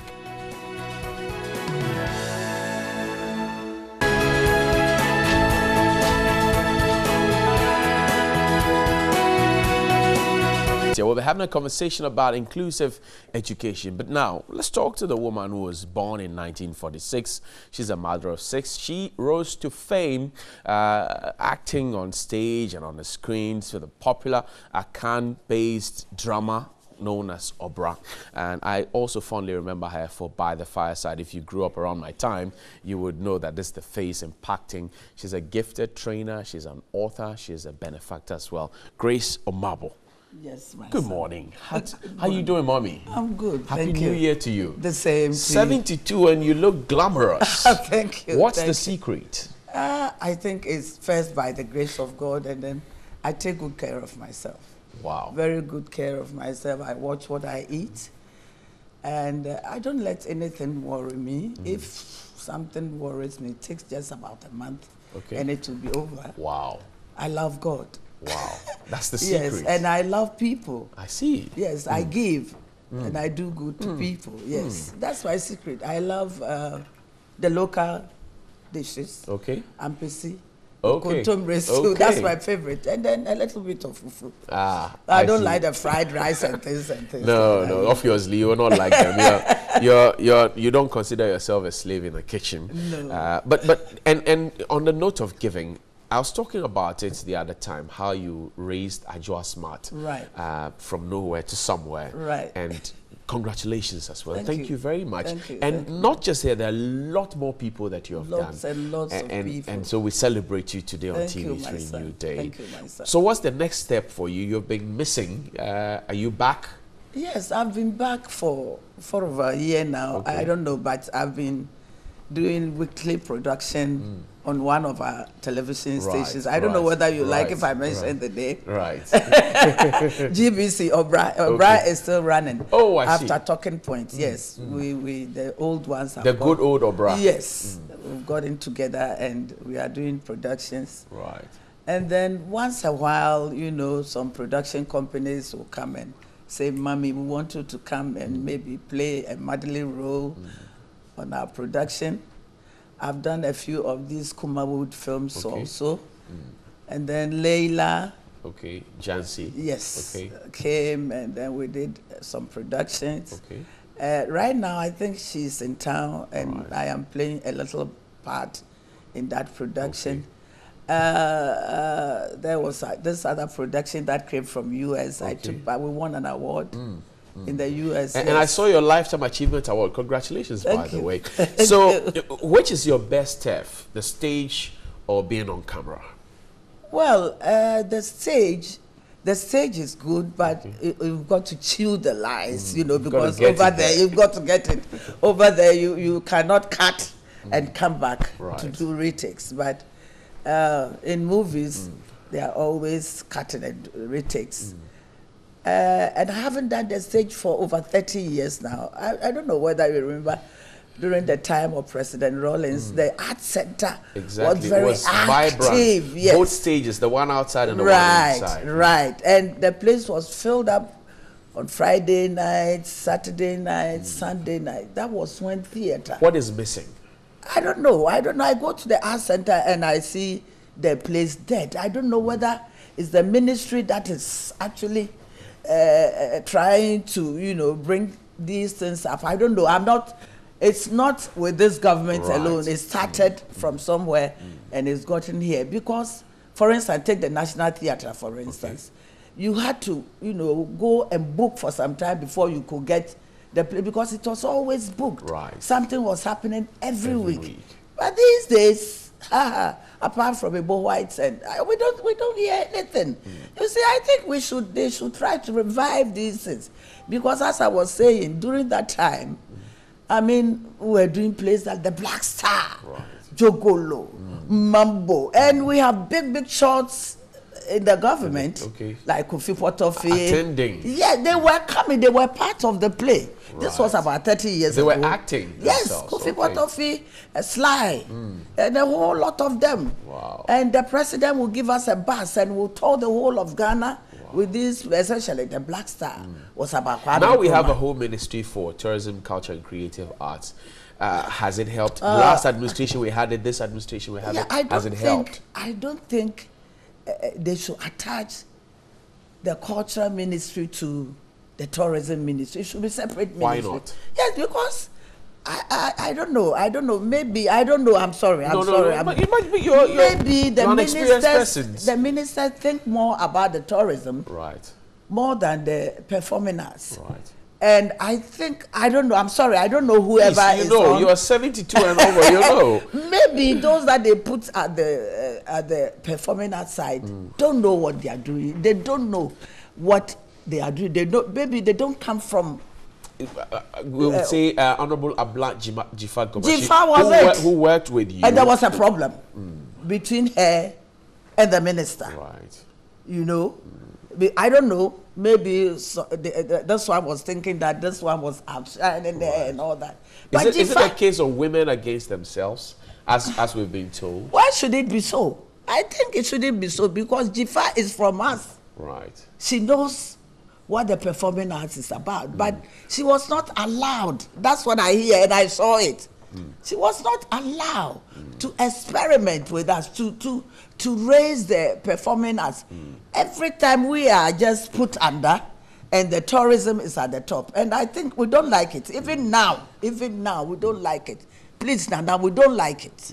So I don't know if they could separate it, and they will tell you that this other section under the ministry can do it or whatever. I don't know.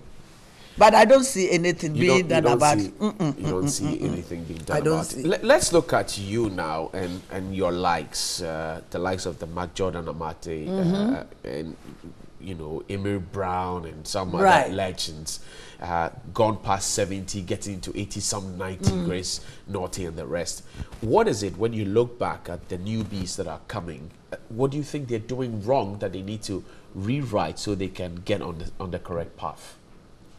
Well, I don't know, but let me talk a little about some of the old folk like Mark Jordan got sick and all that. He was amputated and he's now at the village. Auntie Grace is old. She's about 82, older than me. Right. And I think she's retired. She's okay. She lives in her house. Right. Brown also got sick, and I don't know what is happening to Brown now. But I don't like the situation where some of us will come and sit on air and solicit for funds. And be begging. Begging and crying. I don't know. I won't do that. You see, but maybe they genuinely need help. Yes, but why should they need help at this time of their life? The argument is being that, well, back in the day, we were not paid well. To pay well. I was also not paid well. But look at me. I have my house. I have my children. I took proper care of my children. There's a whole lot of them, 4 of them outside. And, you know, I also got into trouble. I do. They took me to court for 3 years. I was at court. I wasn't working. The children were sending me money. They were giving me pieces of advice. Recently, my mother died. They all came down to do the whole thing. It was so beautiful. But I'm asking myself, why can't the others do so? Especially the men. The men. Auntie Grace is okay. She has beautiful daughters and they are taking good care of her. And she's okay. She lives in the husband's house and all that. So I think my advice to the younger ones, the younger ones who are coming, they shouldn't just swim in their popularity. Okay. Oh, Louis, whoa, yeah. I was telling these 2 idiots, that I'm going to perform with. We'll talk about what attracted you to their play, but I was telling them you've been a star for a long time, over 40 years, maybe 50. Yes. And celebrity status has not been lost on you. What is the trick? I want to know. I'm curious. Number one, I'm taking good care of myself. They look at me and they say, we think we need this woman. And then when I'm given a role, I play it well. Right. You see, I tell the girls, don't give yourself to the producers and directors, I mean, sexually. Right. For them to give you roles. You must learn it. You must know how to play it well. When you are given a role, sit down and think about it and get into character and play the role well. You must earn your place. Earn your place. But don't give yourself to them for them to use you. After using you for some time, you won't be needed again. Right. But me, maybe naturally. Did anybody ever try that on you? Oh, yes. Maybe naturally I was born with it. But because you're still pretty at 72. You cannot come to me and say, Mami Dokro or Auntie Grace, let me do this. I won't. But because I know what I'm doing and I play it well, they come for me. I tell you, I was telling my children that are the two idiots that Saturday I was there when some of these guys called, Mommy, we need you, we need you. Why? Because they are doing a play or a film, and the girl that they gave the Madly part to couldn't do it the way they wanted. And they said, let's go for Mami Dokro. Me, I call myself somebody who has retired, and I live but even you, those on the market now. Yes, they are running after me. Let's go and she can do it. Even without the scripts. But Mami Dokro, do you regret ever getting into politics? Oh, I thought you won't bring this. No, I'm just asking. If your son is having a conversation with you, he wants to learn. He wants to know. Well, in Ghana, it's a problem. I regret getting into politics because if you are in politics, my son, maybe you want to go into politics. That's the advice that I want to give you. If your party loses, you will be a loser. But if your party wins, then you are okay. Unfortunately for me, the party that I joined, that was the MPP party. At that time, 2008, lost. So I also lost, and I became enemies for so many people. My friends even wouldn't visit me because Mami Dokro is in this particular party. Did it affect your art? It did. Your It did. business? A lot of producers and directors wouldn't use me because I branded myself with a particular party. And I remember when I was being taken to court, when I was going to court, nobody will visit me. Not even the party? Oh, that is different. Okay, your friends? My friends won't even visit me. Even within the party, it was the flag bearer of the party that visited them, and then gave me something. You know, I didn't need that money because my children were taking good care of me, but it's nice to visit. Yes.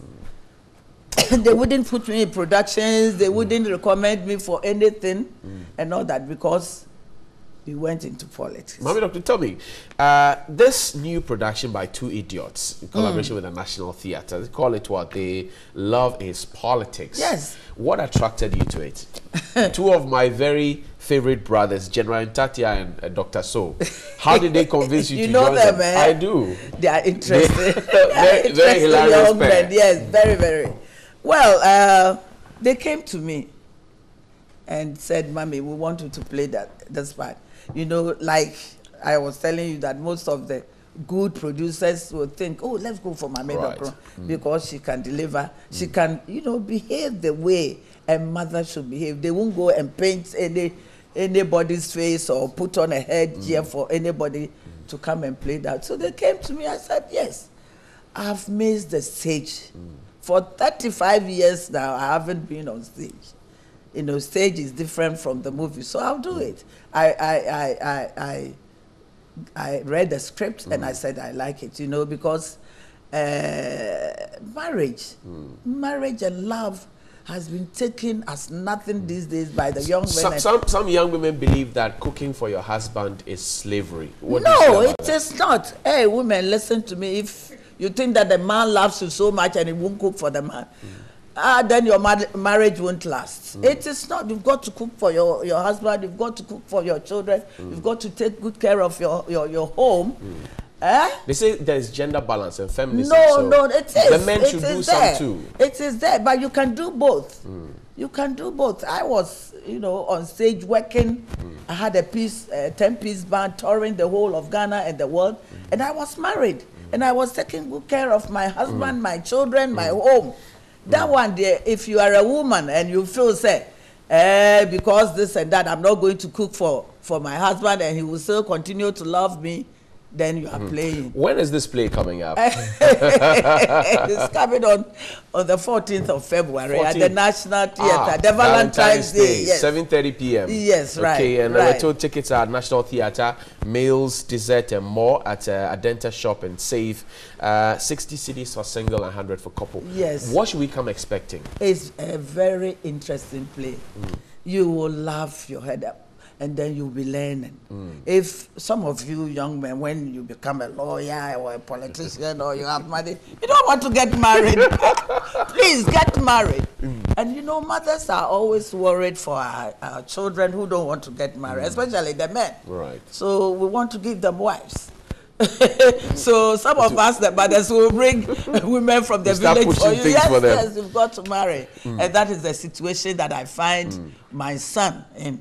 You know, Lawyer Ampao, and he. Lawyer Ampao is your son? Yes. This will not end well. And the houseboy. I don't know, they are such interesting. The cast is interesting. Auntie Grace, I'm grateful for your time. Thank you very much. So this is the production we have now. Right.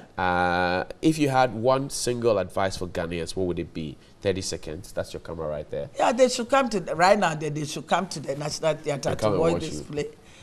Not even come and watch me alone. The lessons that they will learn. It is an interesting play. You will laugh and then learn something from it.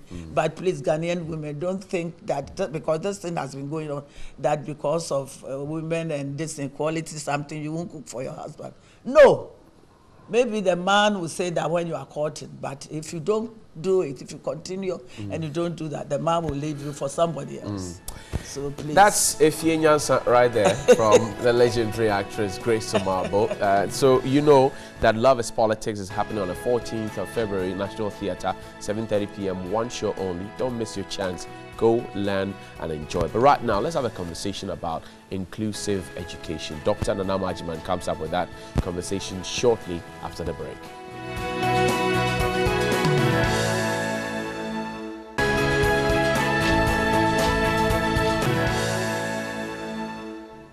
Welcome back. You're still here on New Day, and of course today we're dealing into a very crucial topic. We're talking about inclusive education. Matilda has been able to brave the odds right from being diagnosed with cerebral palsy at the tender age of 6 months, and now she is in final year of senior high school. Portia Gabo delves deep into her life to find out how the journey has been. Let's watch this. She braved the odds and joined over 251 candidates at the Medina Islamic Center to write the basic education certificate exams. Matilda is writing the mathematics paper. A student with cerebral palsy may find it difficult to write fast and legibly. In order to assist her, the West African Examination Council granted her the permission to use a laptop for exams. Matilda, how was the paper? It was a bit difficult. How does it feel to write the BC? It feels normal, but the arrangement was a bit not okay. The buyer need to bring a computer, but they could not bring it. Because of her condition, she couldn't write mathematics because there is no any software that can help her identify the diagrams and then symbols that can help her work out all the other things. I think they have to put certain things in place. Once they are talking about inclusive, we need to put everything together that everybody will benefit. When the West Africa Examinations Council, WAEC, released results of the June 2016 BECE, Matilda qualified to be placed in school.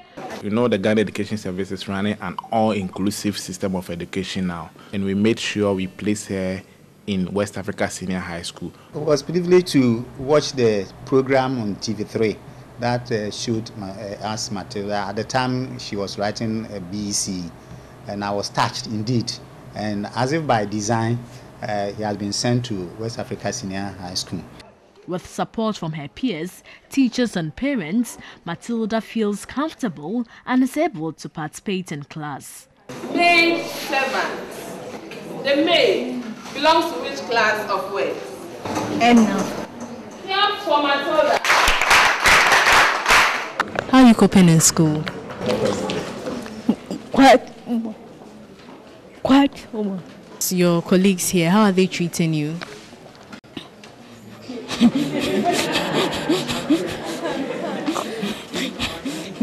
Quite. They are treating me good. They help me in going around the school and be together. TV3 brought to you the inspiring story of Matilda Abenyega. She's now a student at the West Africa Senior High School and wants to be a nurse in future. She has one message for persons with disability, that disability is not inability. Matilda, however, wants one challenge addressed. I want to tell Maya to provide the software so that doing exam can be faster and easier. Portia Gabo, TV3.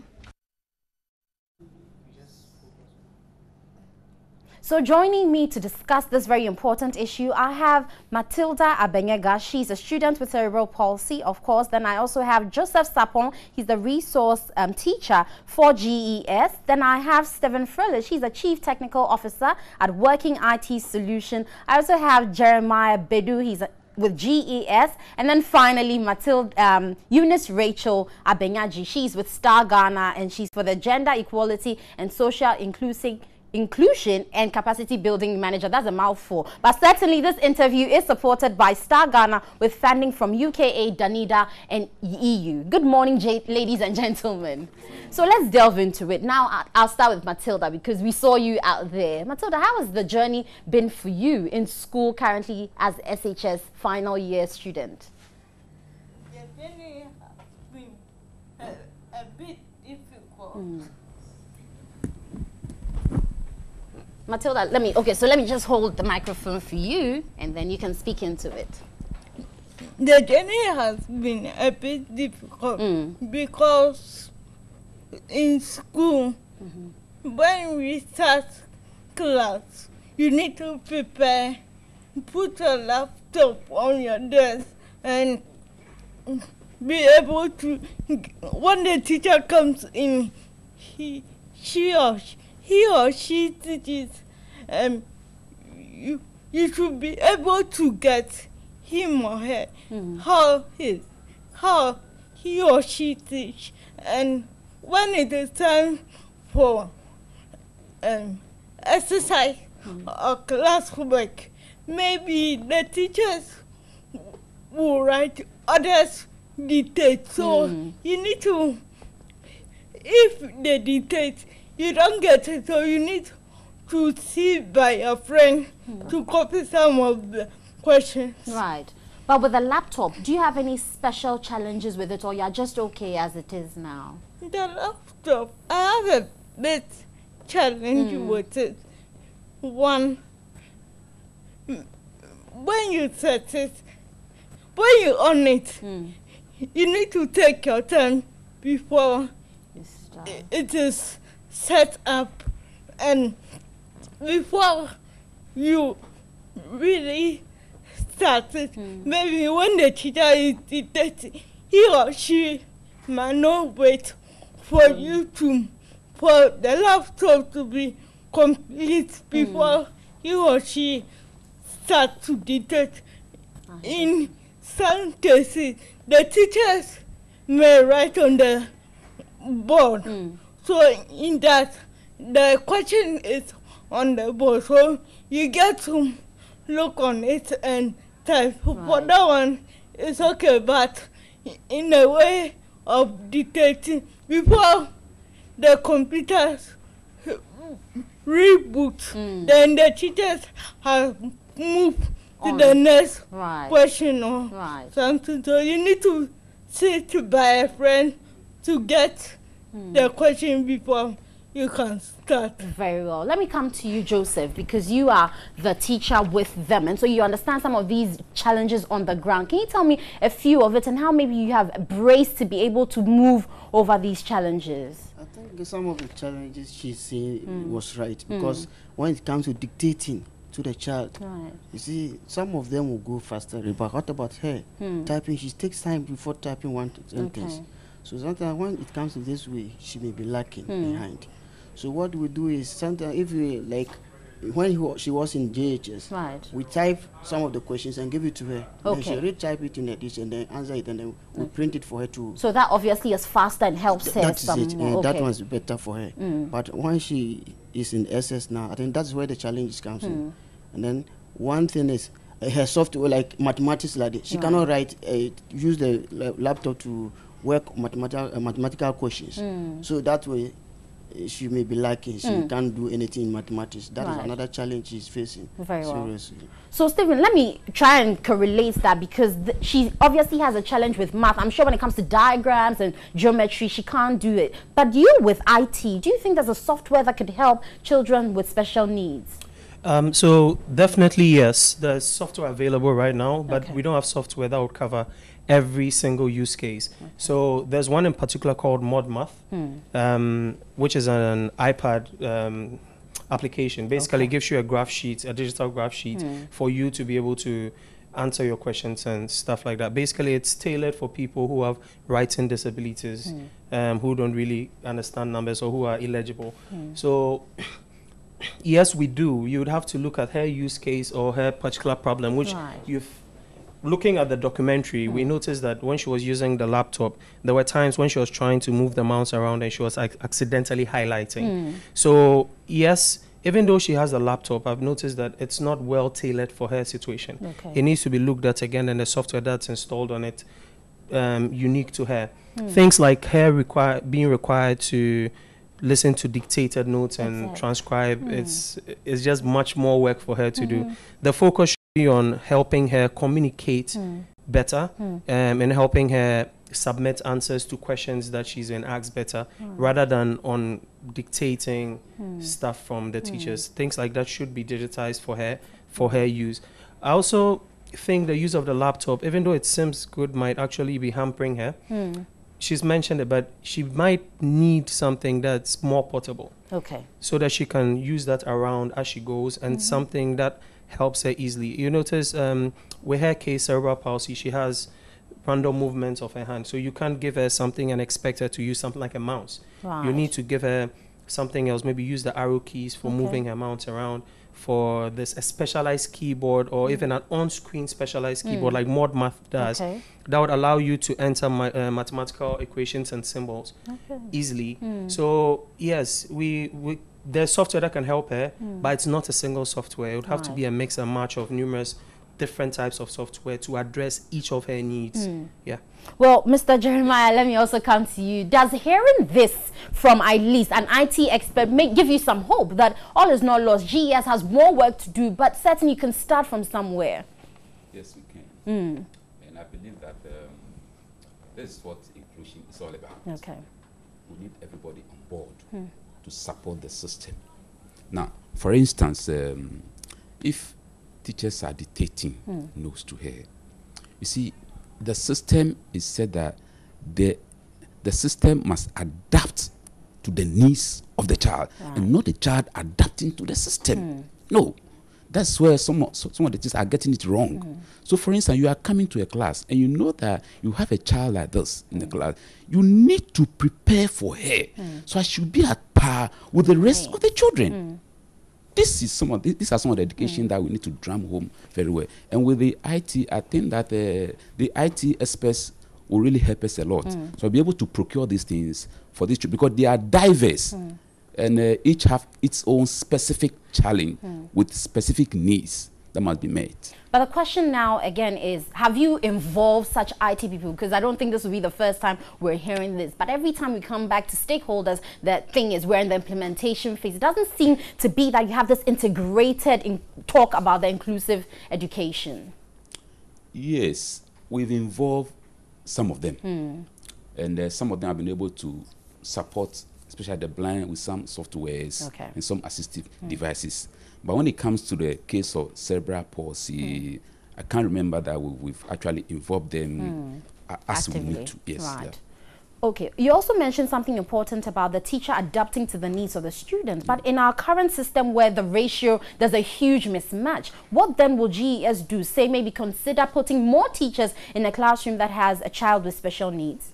I think we need more resource persons to support the mainstream teachers. Okay. We can't say that all teachers should go and study special education. And right. No, we can't do that. So we need to put in more specialist resource persons to actually support the mainstream teachers who can even take their notes and see how best they will adapt it to suit the child before the teacher even comes to the classroom.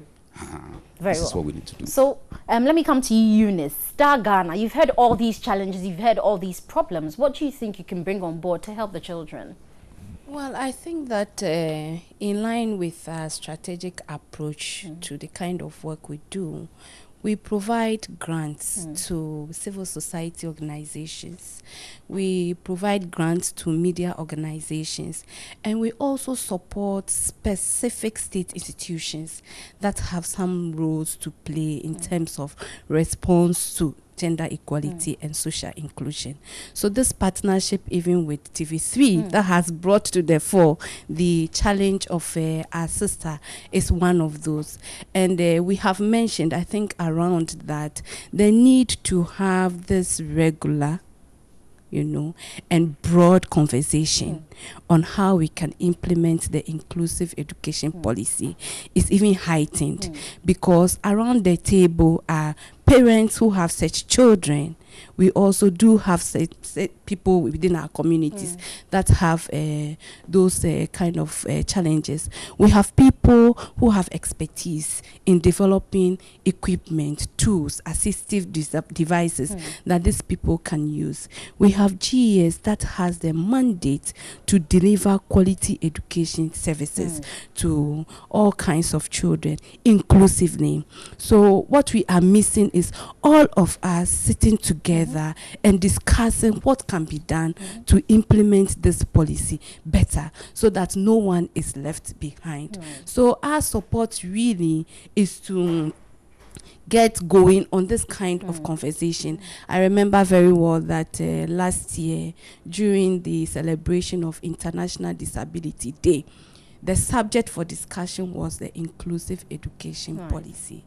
And they focused on learners with hearing impairment. And there was a clear indication that we need to develop a standard sign language for these people. We lack that. We are also hearing of children, and increasing numbers, of course, of children with cerebral palsy. How are we adapting to the various needs that we are confronted with each and every day?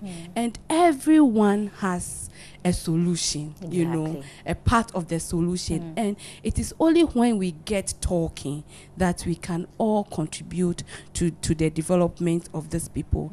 And I think that we need to see a bit more equity in the education budget, because within learners are those that are in conditions of marginalization. And if a budget is equitable, what it means is that you are investing resources to the needs of these people. And we need to see that, because if we are talking about equipment, we are talking about money. If we are talking, and UNICEF says that about 100,000 children have some form of disability, and about 16,000 of them are out of school. So we are missing a lot on these people. So we need to reflect that equity in the education budget. If we have to invest more to be able to implement the inclusive education policy, we should be willing, you know, to do that. And GES would say, the Ministry of Education would say, and the government will also say that the government alone cannot do it. But we also expect the government to be ready for discussions on how it can be done, so that we see who else can contribute and take what portion of the task at hand. Very well. On that score, let me come back to Mr. Jeremiah, because GES, or we've been having this discussion where the women, I think is the Special Mothers Project, they have come before GES saying that at least there are some mothers who genuinely have acquired the skill because they have children with special needs. Is it possible to include them in the training process so that they can also offer some teaching assistance in the classrooms where they find children with special needs? Well, I think that this is a specialized area, like I said. But then if, as a result of handling some of these children, there are some techniques and skills in managing these children, nothing stops them from applying to be recruited. And I think that the appropriate authority will go through the recruitment, and then where they fit in, they will be given the nod. Right. So there's no hard and fast. Very well. Matilda, let me come back to you. So your dream of becoming a nurse, do you still see that being possible? Yeah. And you're still passionate about that desire. You feel nothing can stop you at this point? Yeah. Very well. Where do you plan to work? Which hospital? Kolebu. I thought as much, Kolebu, but everyone is running away from Kolebu, and yet you are embracing it. But certainly we hope that from this discussion, everyone will get on board. It will be beautiful to see that we saw Matilda start off, and we've all helped to make her become the nurse she wants to be. And not only her, I'm sure there are so many others who haven't even been able to get into school because either their parents themselves are disadvantaged, I guess, or don't even know what system to go through to get their children to this stage. But again, let me come to you, Joseph, finally. The children that you work with, are there a couple of them that you see, as it were, retrogressing because they don't get the support they need? Yes, because during the process, as I'm talking now, I have a child who is supposed to write BC, but going through the process, getting the assessment being done for him to be able to know that if this child will be able to write the exams is another problem. I went to assessment center for about 2 weeks ago. The process, if you should leave the child at the parent, they can't do that unless you take them. Whilst I'm taking them there are others who are in the class. It's become a problem. Now I have a report. I sent it to the office. They said I should bring it to WAEC. The resources, I have to bring it to WAEC before they process it. But what about those who are in the classroom now? That's another challenge that they are facing. And some of them, because they are not getting these access services, so they try to stay back. And then there are others too, because parents too have no money. So when they bring them, they don't support them again, then they leave them. Even as I'm talking about Matilda herself, her school fee has not been paid now. So imagine such a child. When they're talking about sacking people for school fees, you say she too will be guilty, and then it will affect her learning. So if her school fees is being paid, fine. That's another issue. If the parents cannot support, what about the government? Okay. So let me ask Mr. Jeremiah, because I stand to be corrected, but I'll think that children with special needs get some form of free education in our current situation. Is that what it is? Yes, that is what it is. Yes, that is what it is. Before these free SHS, the children in the special schools, they don't really pay anything. Everything is taken care of for them. Yeah, so everything in totality. Yes, except for maybe uniform. Those days, uniform was not included. Maybe sandal and all those things. So those are the things that they provide for themselves. But when it comes to books, their feeding, lodging, whatever it is, it's given by the government. Yes, it's given by the. So they were enjoying these things for quite a long time now. Right. Yeah. Anyway, guys. So Matilda, your final words to encourage others with disabilities. I urge parents, society should not stigmatize them. They should accept them, whatever they are. And I urge parents to take their roles to school. From when they don't take them to school, they will be on the street begging for alms, and on the streets it is dangerous to their health and life. So parents will educate their work, and they will become a responsible person in future. Thank you. Thank you to Matilda. Thank you so much, guys. I've been here with Matilda Abanyega. She's a student with cerebral palsy. Also, Eunice Rachel Abenyadzi. She's with Star Ghana, Gender Equality and Social Inclusion and Capacity Building Manager there. Also, Stephen Frolich. He's the Chief Technical Officer, Working IT Solutions. Then Jeremiah Bedu. He's with GES. And then finally, Joseph Sapon. He's a resource teacher with GES. Certainly, this interview is supported by Star Ghana with funding from UK Aid, Danida and EU. I'm sure you enjoyed this conversation, but government can't do it alone. You and I have a role to play, so let's start doing that. Okay, welcome back and thank you. That was a very spot-on conversation with the the stakeholders, and I hope that we get some real help for them. We will not stop talking about inclusion for persons with disability because we want to see them actively participating, and we're happy that yes, the inclusion is coming, but we want it to grow at a rapid rate. Certainly, yes. Johnny. And for people who think that, disability is out there, as far from me, don't be deceived, because just a twinkling of an eye, anything could change for you. And so what you would want to have for yourself is what you should push for someone else to have at this point. Right. And so we should all talk about it. Let's keep the chat going on our social media platforms. Instead of trending nude pictures, you could actually take a course in talking about inclusive education. Well, Mami Dokunu says, cook for your husbands. It's not slavery. At all. It's not slavery at all. Happy birthday to you, Prophet Michael Kwame Eboa. This is from Grace Amwasari of the Anointed Faith Chapel International. It's your birthday today. Happy birthday also.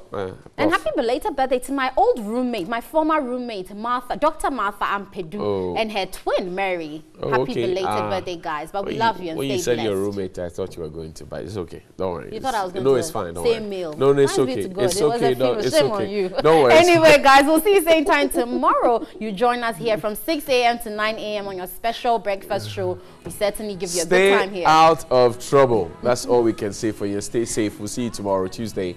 Enjoy. Have a blessed day.